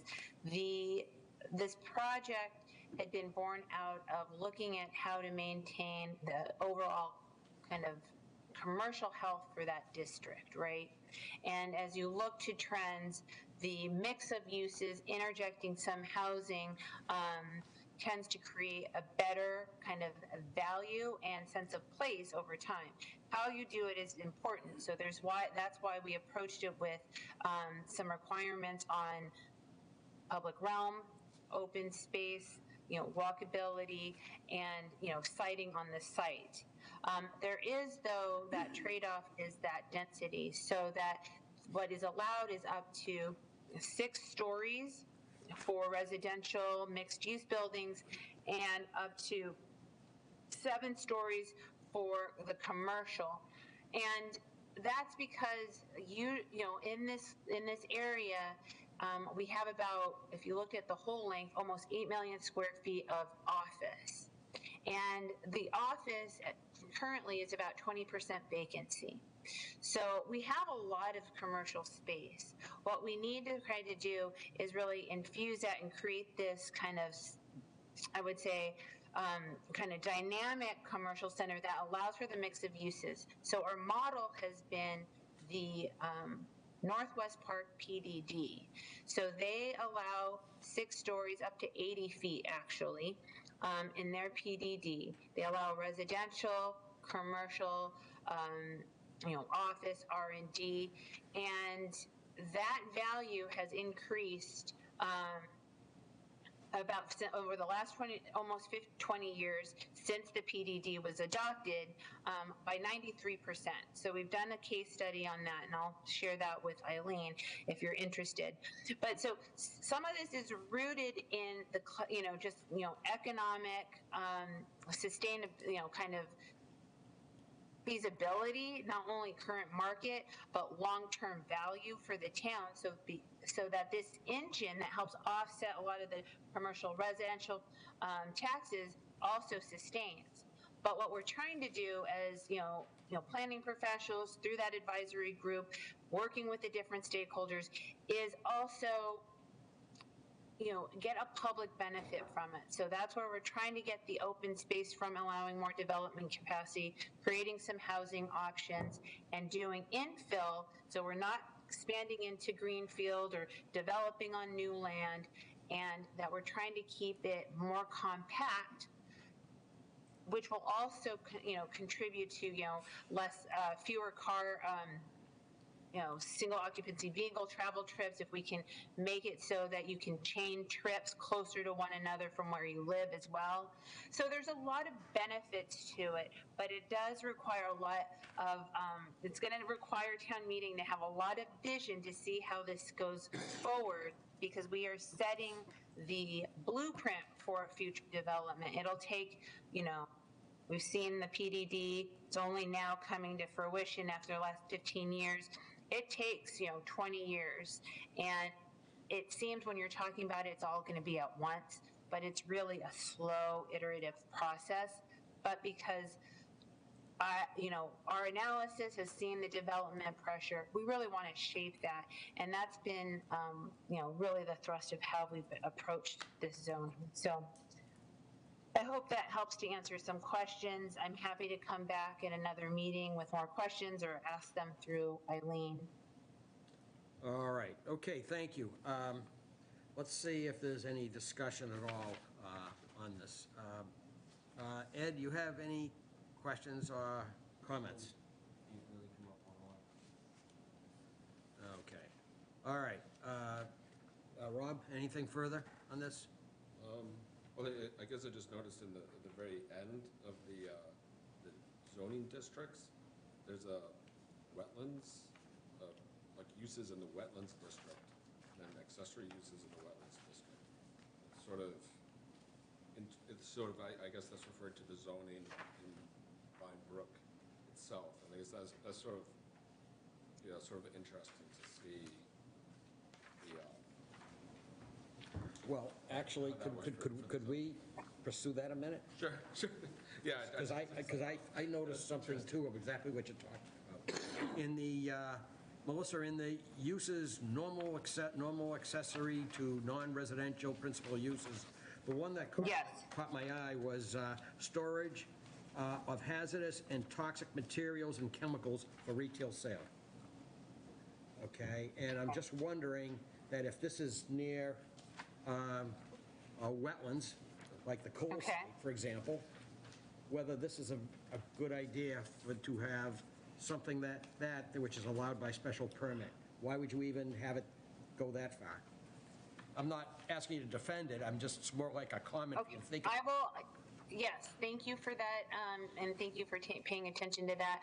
I'm going to go back to that and probably, if it's okay with you, return with a little bit more analysis on it, because or a response to that, because I can't pull it up right now, and I'd like to make sure I'm seeing seeing what you're seeing right now. Yeah, that's fine. I'm not trying to put you on the spot at all. It's just. No, I understand. No, this is why these meetings are happening, so the different stakeholder groups pay attention to different things, and I think that's, I actually very much appreciate it, so I want to take a closer So look. it's, if you want to note it down, it's 4-3-2-21 and 4-3-2-22 as the uses. Okay, under the use table. Right. Okay. So it just seemed a little bit odd where you're near a wetland in some areas that you'd want to have that even allowed a special permit. Okay. Okay, let's keep going. Sarah, anything? I'm just totally overwhelmed. I need to read this and think about it. I'm sure I'll have a million questions. I'm especially interested in the greenway and how we will go from what we have now, which is extremely difficult to walk. I've been working on it, to what you're envisioning in the future. I'm wondering what the steps along that path will be. Love to hear more about that.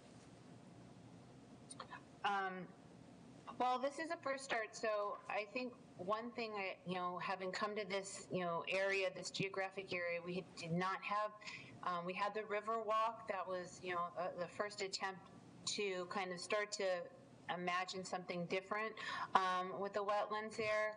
And what we tried to do, at least at this point, put it on this regulating map that is important to us. Now, does that just now happen automatically? No.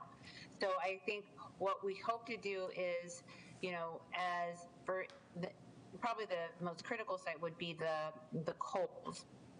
So that's owned by RK Centers, and they still have a longer-term lease with Coles. They've looked at the zoning, and we've shared kind of the aspiration of what that access could look like. But we won't see how that happens until there's more private investment, and we can say, hey, with the planning board, it's on the plan. How are you incorporating this? Also, as town staff, we have to be mindful of looking like this is part of what we want to enhance. So we've got, actually we got $1 million grant to look at better access and pedestrian access on Middlesex Turnpike. We're working with AMAPC currently to find what we're talking about, mobility and alternative modes of connection through this area currently. So we've walked with MAPC through this area. And all of this is kind of a layered effort to say, hey, we need more attention in this, and the more kind of study and concepts that we can pull out of this and then say to developers, this is what we want. That's kind of how I've seen it happen. It's slow, but it needs to be rooted somewhere and anchored, and we're starting to anchor it with this regulating plan, if that helps. Yes, thanks. All right. Kent, anything further on this? I agree, Sarah. All right. Indra, anything further? How about Bill? This is an amazing amount of work that's been done so far, Melissa, and this is, I think, one of the reasons we created the position of Economic Development Director, is to really kind of guide how this type of a thing can even begin to progress. It's important to realize that, we need to have a strong vision of what we want to be there, and then define it as much as we can without being too restrictive to developers. And you have to keep in mind, we want green space, we want walkways, we want this and that, which is very important, and believe me, I want that as part of this project. But this is not town property. This is privately owned. And the only way these things are going to get approved if it increases the value to the owner. So that's where you come in with trying to get industry, not industry, but commercial in there, and R&D as well as some residential. So it's a mix of a lot of different things that have to be married together to provide a vision for the community and benefit financially to the value of the property for the owners. I think the overlying goal of this is to define it in such a way that you can say we want certain types of streets, we want certain types of setbacks, we want certain types of fenestration on the buildings, so that it's defined generally, but pretty well, so that a developer can come in and say, if I want to take this piece that she highlighted as a first project, I already know what the restrictions and requirements and visions are, so that when I propose something, as long as I meet all of those, it makes planning and approval so much easier. in the long run. But getting that into this type of, charts with thousands of boxes to be filled out is a lot of work, and I, compliment the people who have gotten that far. But it is hard to digest. It is hard to digest. Thanks, Bill. I think you Yeah. said that, very succinctly. We're trying to lay a flexible framework, but with enough structure that we as a community get what we want out of it in terms of, aesthetic and, added value with, the connectivity versus, I have used the example in the past, like, for example, I think it's Citizen Bank on Coles. That is infill development. It's a project on a parking lot. It's additive, but it lacks a lot of things that we want, in terms of it's a drive-through, the way it's situated on the site, any open space or any enhanced, maybe nature-based solutions on the project, it did not get. And Doesn't have I much think character. Right, and I think that's what we're trying to do. We can do a better job of elevating the design with this, approach as well.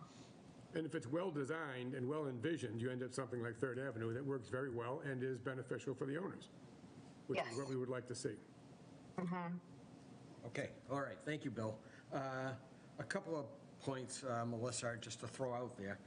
One is, to the list of ones that I had a question about, could you add number 4, 2, 17, 14 use? Okay, and that is hazardous and toxic materials and chemicals used for storage, transport, disposal, or discharge. Okay. That's by special permit. I'm wondering if that's advisable near wetland resource areas. So just, you don't have to, I'm not trying to get you to answer things that I'm throwing out there. It's just please look at it, I'm asking. Okay? And the other thing I noticed is, well, a couple of things. The automotive uses are not allowed, which I liked, generally speaking. So I thought that was good. There's about 10 or 11 automotive-related uses, and they're not allowed, which is a good thing. The other thing is a couple of things that I don't know if these are like zoning uses or not, but since the emphasis is to create green space, I'm wondering if the quantification of that green space could be listed as also listed as some uses, such as you could have the creation of nature areas and wildlife viewing areas. You could add natural walkways and paths. And I'm just wondering if some of these things, which are features of passive recreation, if in addition to all these other uses, whether it's worth being a little bit more detailed by actually calling those out. Yeah, I think I haven't thought of putting them in the use table per se, partly maybe because we haven't had those specifically in the use table prior. In terms of the overall document, they are in here under outdoor amenity space. It's fine. It's fine. Yeah, we could have some graphics in here for outdoor amenity space, and that's trying to also tell something similar. But I will look at it. It's there for you. I mean, the comment is there for you to think about whether it's needed to put some of these things in the use table so that people see it when they're looking at allowed uses. Makes sense. So it's just a comment for your benefit to think about. No, it's good. Okay, that's all I have right now. Anything else want to comment on the mixed use zoning? I think that's it. I think we've run out of Thank you. Out of our hot area. Melissa, are you open to them funneling any additional comments through me to you? Something like that? Yes, thank you. Okay. That sounds good. Okay, everyone will feed any additional comments or thoughts to Eileen, and Eileen will aggregate them and. Yeah, just so she's not inundated with Right. 10 from different people. Right. Yeah. Thank you, Eileen. Thank you, Concom. All right, Melissa, thank you very much for taking time to give us an update on this. I think it's really helpful. Thank you. Yes, no problem. I'll look forward to any other comments and get back to you on the other two. Thank you. All right, take care. Okay, bye. Okay. All right. Okay, next we'll take item 6, which is a continued public hearing on the proposed revisions to the stormwater and erosion and sedimentation bylaw. And then we're going to open the hearing for the regulations. Notice is given that we'll hold a public hearing. We will take public comment on proposed Burlington stormwater regulations. And so there is no regulations now, so we're proposing to create these regulations. And what we are doing, Eileen, if you'll permit me to give an overview, and then you can add comments. Every other town and city has been required to put together, of a certain size, a bylaw for stormwater control. Okay, we did that, and what other towns have done is they put the authority that implements the program, that initiates it for people in the community, who it applies to, who it doesn't apply to, okay, is in the bylaw. It talks about enforcement, it talks about granting waivers, which we do on a semi-regular basis anyway for projects that can't meet some of the aspects of it. But what we did was different than what other towns did. What we did is we put all the details in the bylaw, okay? So what did we put in the bylaw? We have in the submittal requirements, if we want to put in, or we have it, the color coding of plans. If we want to have someone, when they're part of their package, we want them to mark trees 8 inches or greater, okay? If whatever it is that are details, most people have put those in a regulation. So when they're changed, they have a hearing, and we see what the regulated community, the stakeholders have to say, okay? And then we just simply make a decision. And we are different. We put it all in the bylaw, so that requires us to go to town meeting, okay, for even the smallest change, whether it's a syntax error change, or we get comments every so often. Eileen can attest to this, that something's not clear, okay? And we realize it maybe wasn't written as clear as it could be, okay? And it has to, so we have to go through the subcommittees of town meeting, we have to make a presentation, and we have to take up town meeting members' time. So what we'd like to do is take all the important stuff, keep it in the bylaw, and take all these details and put them in regulations. And so what we have before us is a draft that our staff has created of a bylaw, stripped down essentially, and regulations that we took what was in the bylaw. We're not making any major changes. We don't have anything in mind to make major changes. I mean, theoretically it's possible, but we're taking all the details and we put them in the regulations. So that's what these hearings are about.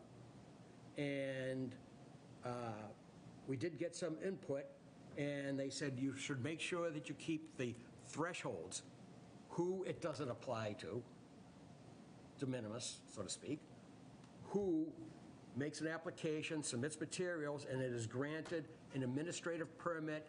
They don't have to come before the Conservation Commission. We don't take up their time.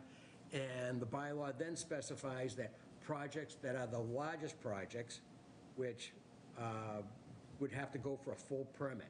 As far as homeowners are concerned, the homeowners, most homeowners don't fall into a, correct me if I get this wrong, most homeowners do not fall into a full permit because it's basically land disturbance that is 20,000 square feet or whatever criteria is. Most homeowner projects don't fit into that. So they get an administrative permit, minimum inconvenience. They do have to submit what they are doing with some plans and details. Commercial projects, and only the very with aren't too many, of largest homeowner projects, they have to submit a full package and we have to schedule a hearing and notify abutters.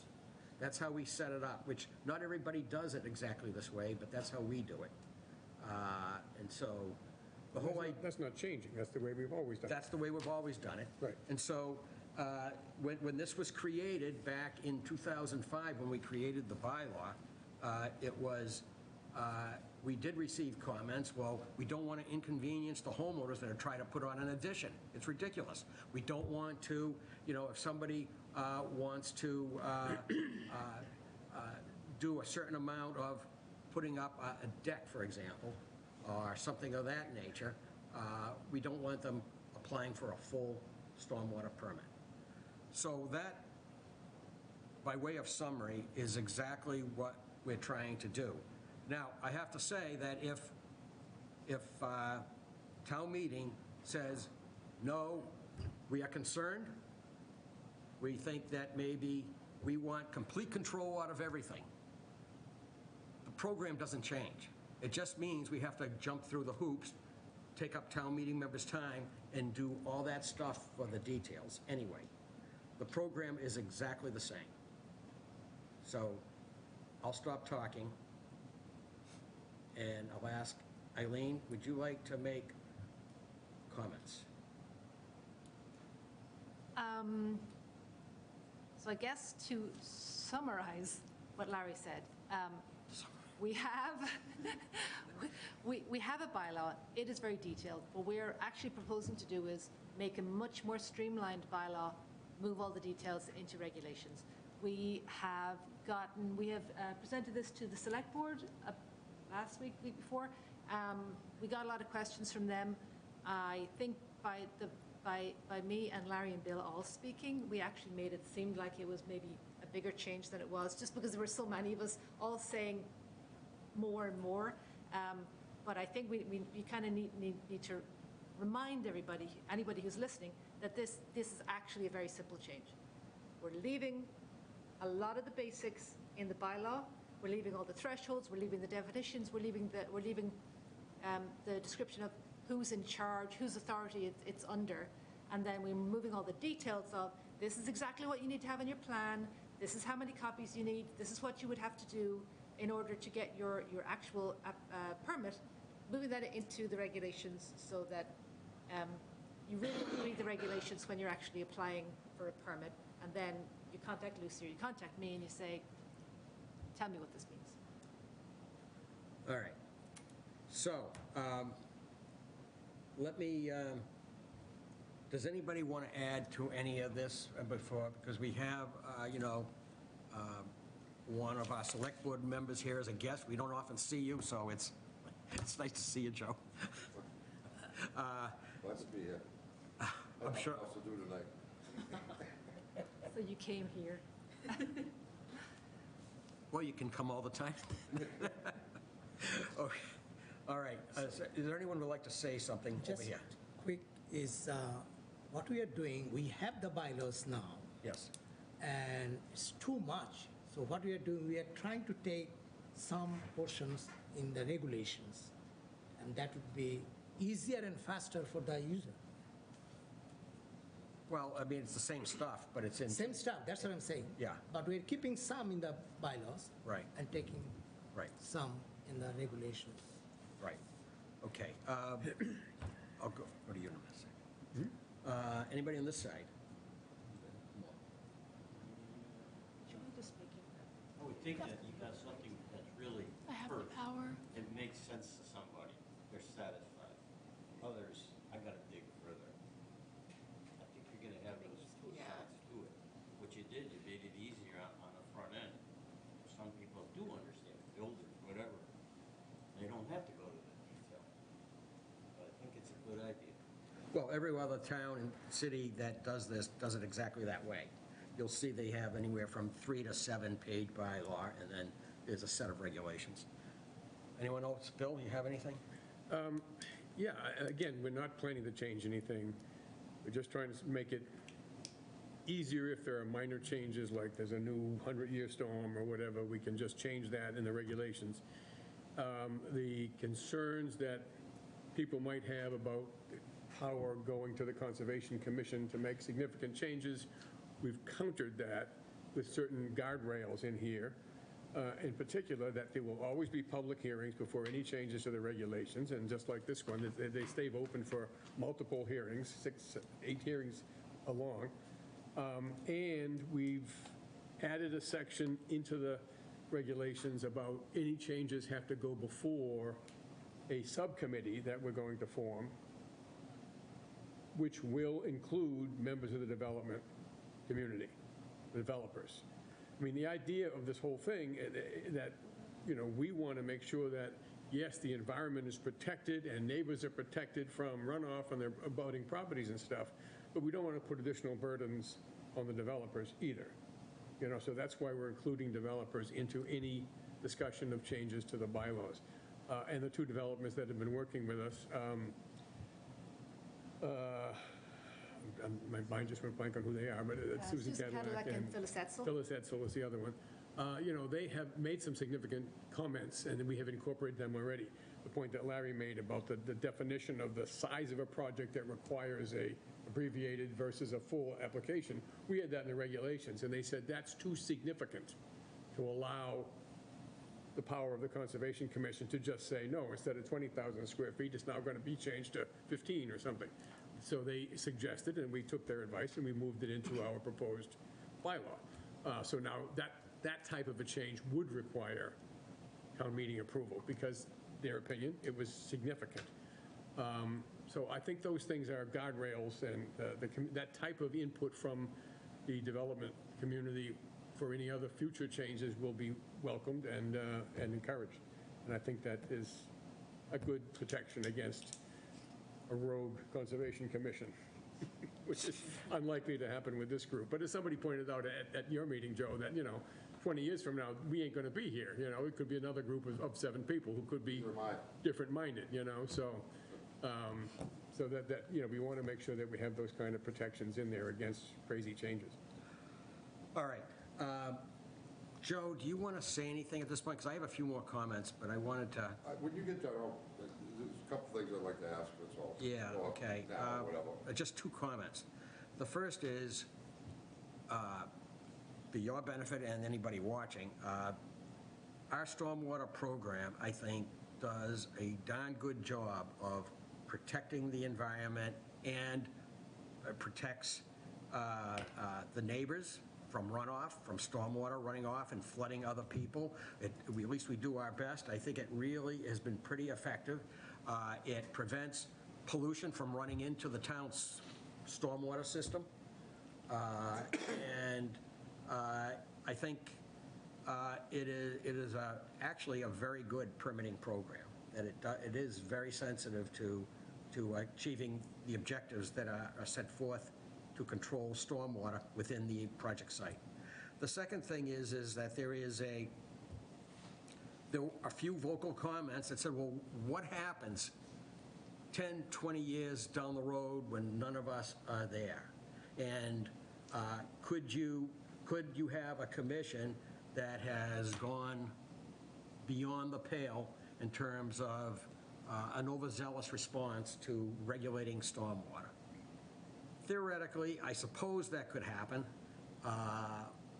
We won't be around to see it in 20 years, probably, okay? You know, you don't know, but the fact of the matter is, the way things are set up, the select board, every 3 years, everyone comes up for renewal, and if they feel that there was a board out of control, it would not take much for them to say, we're going to pick somebody else, okay? I mean, frankly, that's how it works. I mean, it may take a year or 2 for somebody, the worst actor, to come up, but I think, quite frankly, the select board has ultimate control for the benefit of the community. That's the way I see it, so. Joe, why don't you come up and let's have a discussion. Thank you. No, I came here because there was a lot of stuff I don't understand about the whole stormwater thing, and I'm not going to pretend that I do understand any of it. So it's something I'm here to learn. I'm here to figure it out. Working being in town every single day and always around, after our last meeting with the Board of Selectmen, I did hear a lot of, well, does that give them all this power? So that's one thing that you have to come across as a board, as you as a board, to try to tell the residents and the builders that, no, it's not going to mean we have all this power or we have whatever we have. Because I don't know what you have and what you don't have. I'd like to get a copy of your new bylaws and regulations so that I can go over that with some of the other selectmen. I don't have it. Or did I have it? I gave them to you at the meeting. I must have left it there. I'll get you. Okay, that'd be great. And then the other thing is, we did have Susan Cadillac there, which was there, and that was one of the builders you had just mentioned a couple minutes ago. There are 3 or 4 other builders that do not live in Burlington, and they found out that they're trying to change the stormwater evaluation or whatever it is, and they asked me about what was going on. I said, I really don't know. I said, I'm trying to figure the whole thing out. I said, go to a conservation meeting, ask for the new bylaws that they're trying to put in effect. So that's something I'd like to try to get more out to the public of what you're actually trying to do. If this goes in front of town meeting, if it gets to go that far, that's something that's up to your board. That's not up to my board. Right. I don't have to, I got enough going on with my board. I don't need one more added adventure to take care of. But no, I think that me just learning this whole process will help out in the big picture for myself. I mean, what we do, I guess in simplified terms, are people must control the stormwater that they generate off of these large houses and off of commercial buildings. They must control it within the confines of their site. Right. They must not have water carry pollution off into the street and down into the stormwater system. They must not create flooding onto someone else's property, infiltrate it, if possible, within their own property.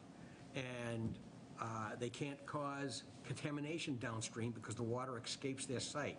So this whole thing is mandated by the EPA. Yeah. And essentially, what we are proposing is to arrange our bylaw like every other town does. Okay. And I don't think anybody who looks at this objectively, who actually looks at the wording, if you want to go through it all, you're not going to find anything different about what we're doing. And the program stays exactly the same, whether the town meeting and you folks approve it, or whether it stays the same, whether you don't approve it. There's no, I think it's true, there's no material change of substance to the program. Okay. Okay? And, I mean, it could be that someone feels that something is excessive in there, in which case, if it's in the bylaw, which probably not, if it's in the regulations, we would hold a hearing, and we could, if we thought it was significant, we could change the wording and relax some conditions under some circumstances. There's no reason why we couldn't do that. So, if I may, what happens now? We know there's a certain house in town that's had some issues. You've been up to the house, I've been to the house. I don't want to go over the address and all that kind of stuff, but there was a gentleman that cut down a whole bunch of trees that he wasn't supposed to. What happens in a situation like that? Only because I don't know. Like, I'm going to ask you later on, probably tomorrow, about a few trees I want to take out of my property, and I don't know if I can or I can't. At that point, I'm like, wait a minute, it's my property. Why can't I cut the trees? So you're going to call conservation. But what happens when somebody does cut down certain trees and it's their property and then they weren't supposed to? How do they know what they can and can't cut down? Well, first of all, if you are not near wetlands, within 100 foot of a wetland, or something that's considered riverfront, which is 200 feet, if you don't have that, and if you are not proposing a project, but you just want to take down the trees, unless I am incorrect, Eileen, you have the authority in the town to take down trees. Okay. Public shade trees may be an exception. I'm sorry? Public shade trees are also regulated. There has to be hearings to cut those down. Yeah. Well, Wait, there's a public shade tree? Yes, John. What's a public shade tree? What's his name? Brian White. Believe it or not, it's not us. Wait till I call Brian. Yeah, call Brian White. Well, I'm being serious. What's a public shade tree?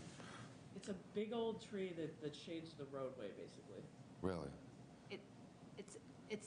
But it's also a tree that's in the right-of-way, rather than just entirely on your property. Okay.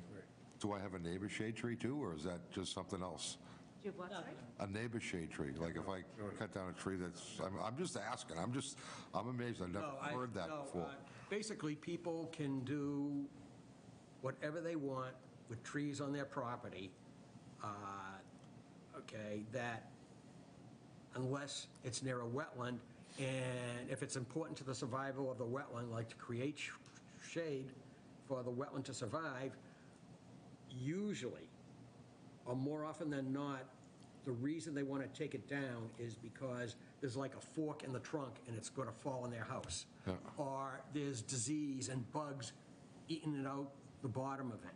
Or part of it is dead. Or sometimes the tree is just leaning, it's just like this. And it's, and quite frankly, we always say, fine, take it down. I mean, we try to, if it's necessary, we try and go for a one-to-one replacement. We ask people to replace it. But usually it cures the problem for people. Now, are there some people that are near wetlands that just don't like trees? There probably are some, but for the most part, they usually give us, many of them give us very good reasons why, and the concerns are valid, and we just approve it. Okay. No, I'm just curious on how it all works. We do have information on our website about explaining, do I have a wetland on my property? How would you find that out? Generally, you can look it up on our online maps. Okay. You can give us a call if there's a reason that we suspect that you have, if we suspect you have a wetland or a stream or something, we might come out and take a look, and then we would go through the wetland permitting process. Right now, tonight, though, we're mostly talking about the stormwater process. Yeah. We have two different bylaws under the general bylaw. And as Larry explained, the stormwater bylaw has been in existence now for about 16, 17 years. We're not proposing to change anything in it. Okay. Meaning, we're not proposing to change anything major. No thresholds. So any of those developers who are making contact with you, we're not saying you now suddenly have to do a permit. You've always had to do a permit. Okay. Okay? We're just saying, all we're doing is literally splitting up the bylaw so that Regulations and bylaws. exactly, so that anything that's like really pertinent to the developers, like the thresholds, like are we going to make you do a permit for every single little thing? That's going to remain in the bylaw with under town meeting. So if we ever want to make a change to something really substantive like that, still goes through town meeting. The parts that are changing, moving to regulations, are the parts that the developers do also want to know about. How many copies do you need? What am I showing you on the plan? That detail. Right. Okay?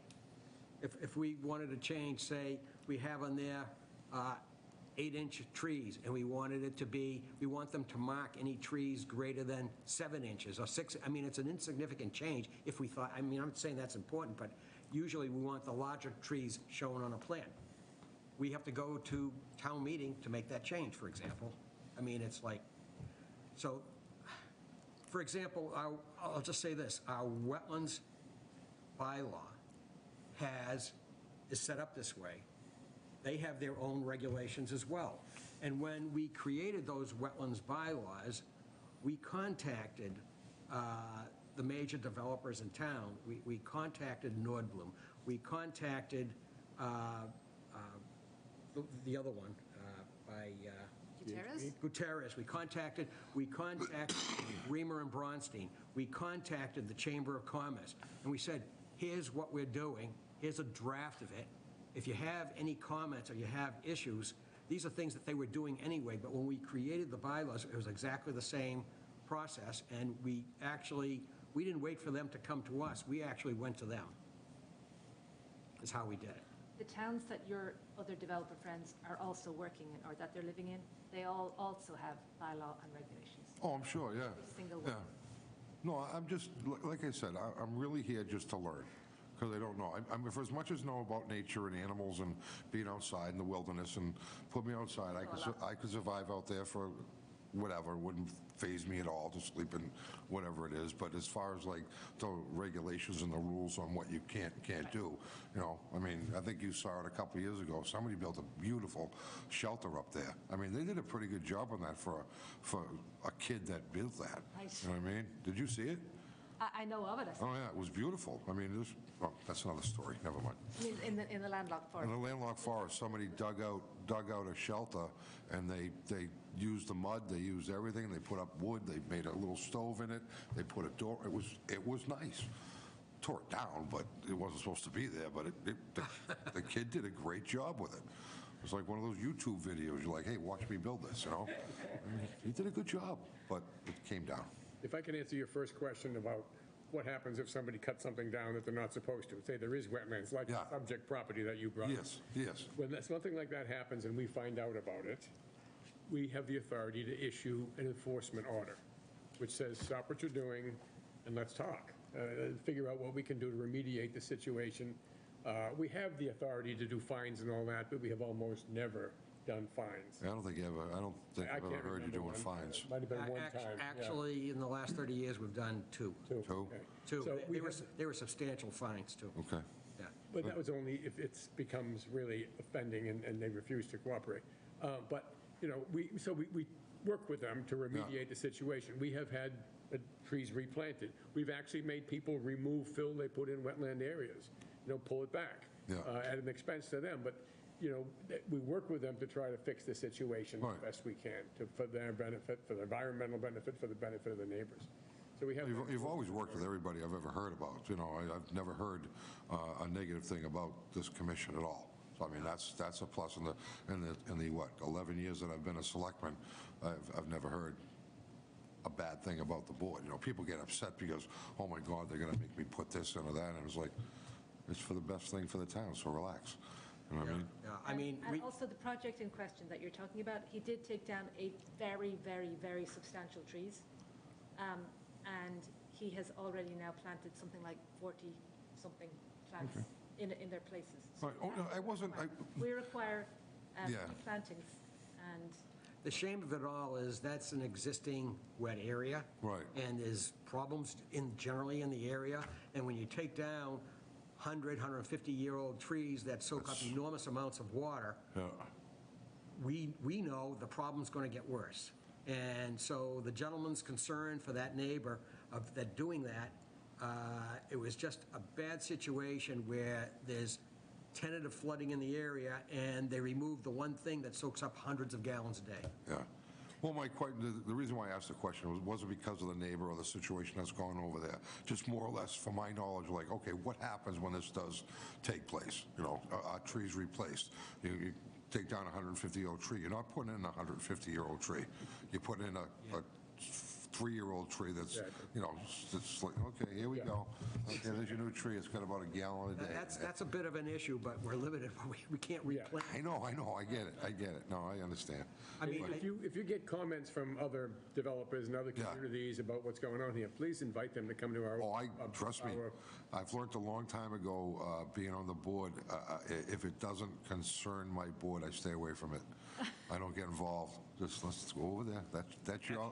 This is your lane. That's my lane. the other thing I think is just saying, encourage them to come and contact us directly. Yeah. We're very happy to Right. talk. That's what our public hearing is for, just like that. Let's bring it up. Absolutely. So we can make sure everybody's equally dissatisfied with what we do, right? I've got a lane, you've got a lane, planning board has a lane, just stay in your lane and be good. That's all. Don't get involved in stuff. I think that's what Larry's, or I think the other point is too, like, you got enough stuff on town meeting, and it's like you're not trying to hide, like, it's a way to simplify the process. So it's like if there is major changes, that would go towards town meeting. Right. So it's like, I think that's one of the major, and I think Eileen and there was a good. Well, I think they said earlier too, right, the final decision is going to come from town meeting. Right. Right, so this is, so if the Board of Selectmen say, okay, we go along with this, that's just going to put it on an agenda item to go to town meeting and let town meeting make that decision. You're just going to have a positive vote from the Board of Selectmen at that point. The thing is, unfortunately, we live in a time where people are leery of what's behind something that government proposes. It's very unfortunate. And, we've tried to, I think the commission has done a good job of achieving natural resource protection, but at the same time, we're very conscious of the input and what our stakeholders, all these people that come before us, the developers, the homeowners, they're all our clients essentially, is the way we look at it. Right. And honestly, we try to listen to them, and we try to help them out. And sometimes, you get every so often, people are not entirely happy, but generally speaking, we try real hard to be consumer-friendly, so to speak. My father used to tell me, if you're going to make someone happy, that means you did a good job. He was bad. But anyway, no, I appreciate your time. Thank you for letting me come up here and ask a few questions. I can go back to the board and talk to them now. And, yeah, if I can get that paperwork, I don't know what I did with it. I'm bad with stuff like that. Eileen, if I can make one comment about the paperwork, the regulations, I think, should be clearly have a watermark that says draft, especially when we submit it as, Yes. So that it's always clear that that is a draft, the regulations at this point, and it's still subject to public hearings and I have stuff to like double that. check. Oh, hang on, I have it. I was going to say, let me see what went to town meeting. It is a, okay, yes. All right. The bylaw is written for town meeting, but the regulation as the backup material should say Because it's draft, just because still we're not draft. asking You're them to absolutely right. approve both Well, at this it's point. already gone in, so I'm not sure. I think you can still change the backup. I don't know, but you can find out. Hopefully, they've changed the process a little bit this year just to be a lot stricter about the timeline, Good. which kind of a little bit tripped a bunch of people up with just getting the timing in. We had to have everything in by the end of October, which was tricky. But yeah, I'll double check what I have, and I will ask it. If I don't have a draft on that, I will ask to do that. If it's okay with you, Joe, I actually do have one proposed change to the regulations that I was going to just ask if we could talk about tonight. Is that all right? To the draft regulations that were, which is part of our process, Yep. if we split it. But even if we don't, I would still want it to go in the bylaw. Let me just share again. So this is under, well, actually, it's under abbreviated stormwater permit, but it should, I suppose, actually go into both. Why don't you tell us verbally what I will. changes? So quite frequently, we get applications come in from an engineer or possibly a builder on behalf of the homeowner, or sometimes it's a builder who's building something on spec and then he wants to sell it. So what I would like to include, which we can easily add to the, never mind, which I would like to include is an acknowledgement letter signed by the property owner to accept responsibility for compliance with permitting. Right, because it's the owner who has responsibility. Exactly. So it would just be them saying, so say Joe Schmo is building for Joe Morandi, Joe Morandi should be aware that he's got some chambers in the back or something now, and he should know that they're there and that he has to maintain them. Yeah, I mean, some of these structures have to be maintained or they don't work. I mean, Or at least, at the very least, be aware that they're there, so you don't accidentally dig them up when you're trying to put in a swimming pool. Yeah. You know? Yeah, exactly. Or something, which we actually had an issue today. Somebody was digging to extend their driveway, and they came upon this, looked like a stormwater chamber, which it wasn't something we had permitted, but it's a bit tricky. Right. Because they didn't know it was there. And the input we got from, say, Susan Cadillac was that if we're going to do anything with trees, we should develop, like many towns do, a tree bylaw, a separate document, and it would have to be carefully considered because, frankly, Joe, trees are a sensitive issue, what people can and can't do with their property. So what some people do, if you want to take down trees, they put flexibility into it so that you can replace the tree, not necessarily on your property, because it doesn't go for you, for example. You can replace the tree on public property, that the recreation department or somebody wants a shade tree in front of their house, so you can replace it so the total canopy of trees in the whole town doesn't keep going down because people are removing trees. So it gives people flexibility, and the feedback we got when we just briefly talked about it, and a tree bylaw would address it, was that sounds like a potentially good idea. But it's not part of this. It's not part of this at all, Okay, so. Got enough on your plate. You got enough stormwater coming in. Right, right, All right. Can we return to the question of the letter? Does anybody have any objection to something like that going in? No. No, I think that makes sense. No, that makes sense. I think. Okay. So, I'm all set, so. I'll say, Joe, that I appreciate you taking time to learn about it. No, I hate to admit this, but this is my subcommittee for the select board. I never come. I don't, some of the stuff I heard tonight, I'm like, okay, if they want to do that, that's fine. If it's an important thing, I have listened online before, and I'll watch it on BCAT or whatever the next day to find out what's going on, but I don't think it's something that, a select person has to be here for every one of these meetings just because you're the subcommittee, you know what I mean? And Not unless you can't easily get to sleep. But this was such a big issue the other night, I said, I got to go tonight, so that's No, fine. we appreciate you actually taking time to learn about it, and, It's what I signed up for, so that's what I'm here, so. yeah, so, if you have any other things that come up, all you have to do is ask. I Yep. mean, the hearing for the regulations is open, we're not in a rush to close it, so it'll be open for a while, I gather, right? Eileen? It can be. Yeah, Well, certainly at least until town meeting, until we find out whether, it goes, whether we can split it, whether we can even do it.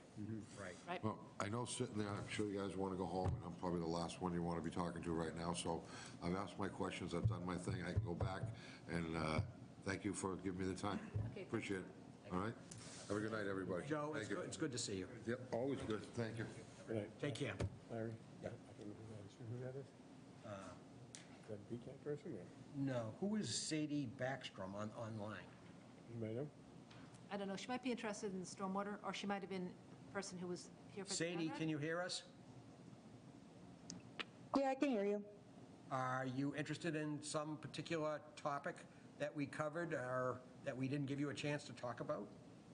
No, I just wanted to listen in. I live in Burlington and I work as an environmental engineer, so I was just interested in what you guys do. Oh, thanks very much, Sadie. Thank you. Yeah, of course. Well, Sadie, since you're here and you're interested, you live in Burlington, you said? Yeah. Well, we do have such a thing as an associate commissioner. I'm just doing a little recruiting, Sadie. And associate commissioners can come to meetings. They can't vote on it because haven't been appointed to be a conservation commissioner yet. But if you wanted to be an associate commissioner, one of our commissioners, Kent Moffett, you did it for quite a while. He came and sat and contributed and so forth. So you're welcome to attend our meetings, but if you would like to get the materials and potentially look at the materials of the things that we do, although we have a very long list of people, I'm sure we could appoint you. No, we don't often have anybody who wants to be an associate commissioner, but you'd be welcome to do that. Oh, great. That sounds really interesting.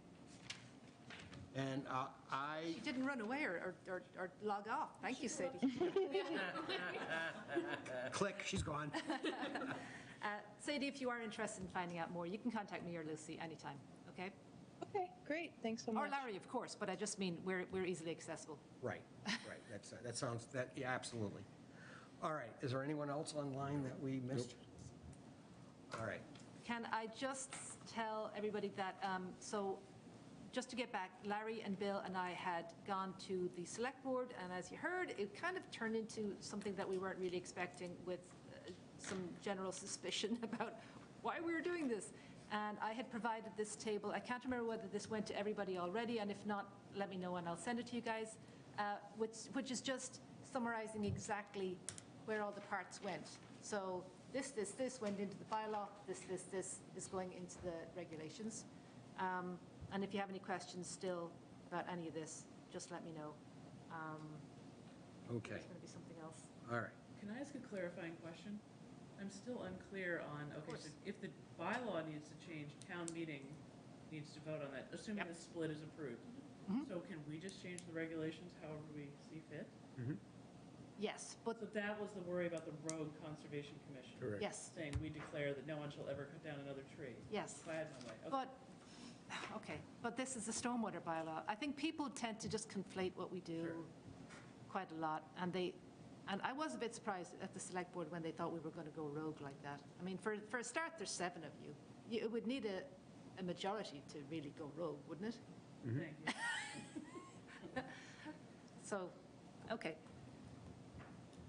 Now I understand, thanks. In the time that I've been on it, which has been a long time, over 30 years, I can't remember a time when we've gone rogue. You raise a good point, Larry, that if we did, then we're only in a 3-year term. This is true. And the You can be select board would not reappoint us for the next term if they didn't like the job we were doing. Right. So, Right. yeah, That's true. it's a good point. Yep. It is. Okay, so could I have a motion to continue the public hearing for the proposed revisions to the stormwater and erosion and sedimentation bylaw to the meeting of December 12th? So move. Second? All in favor?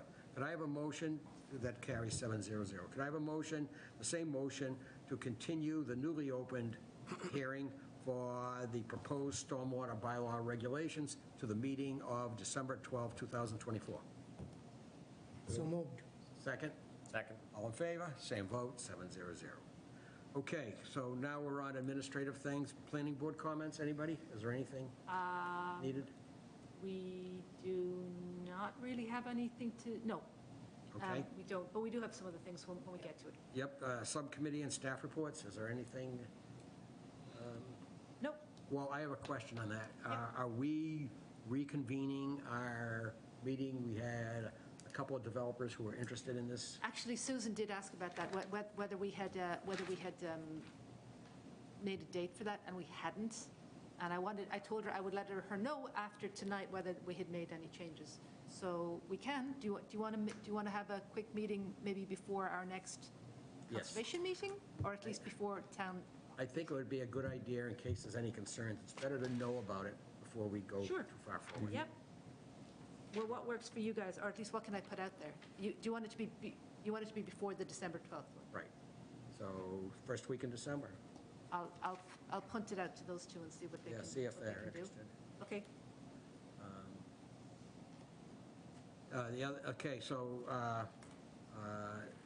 then we have other business update on enforcement order 86 Mill Street. Yes. Oh, I did take pictures. Let's just keep it brief. I went out there. They have planted beautiful new trees, straight natives, and they did a massive cleanup. I saw a dumpster out there. It's pristine. It's really looking very good. I would suggest that we just wait until the spring or like late spring to make sure that the trees are doing well. And then at that time, if they are, I'll go and visit again, say May 1st, something like that. And if they're doing well, then I would send out a letter to officially lift the enforcement order. I just wanted to give you guys an update that everything is looking really nice out there. Okay. They did a Glad to great hear job. that. All right, I have a question. Yeah. Do we need to lift the enforcement order for 127 Bedford Street? Is that still in effect? Oh, that was actually part of her request. So yes, it would be lifting the enforcement order as well. So I would suggest that, no, thanks for the reminder because I hadn't written a letter yet. If you're in agreement, I'll also just write a note saying, and this officially. Should we vote on it? This also agreeing. I think you should. Yeah, okay. Yes. Could I have a motion to lift the enforcement order for 127 Bedford Street because the required work has been accomplished and a certificate of compliance has been issued? Is there a motion? Second? All in favor? 700. Thank you. Okay. Upcoming meetings, is there anything else, Eileen?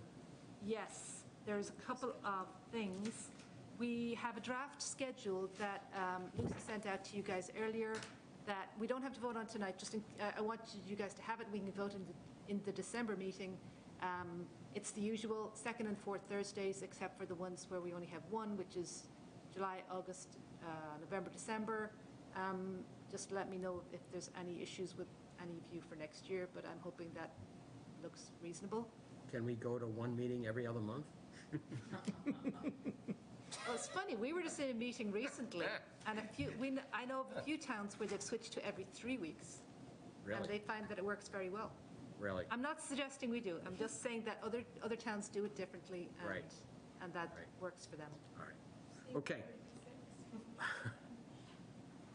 In 2026? Maybe. Anything else? Yes, please. So you guys signed a certificate of compliance for 29 Geddick Road just a few weeks ago, and the applicant had just given us an incorrect mailing address, so it got lost, and it went, I don't know where it went to his old business address. So we just ask you to please re-sign the COC for him so that he can record that immediately. Nothing to vote on, it's just a re-sign because it went missing in action. And I think that was it. All right. Okay, the next meeting is December 12th. The one after that is January 9th. If you can't make it, let the office know. And is there a motion to adjourn the meeting? So moved. Second? All in favor? 700.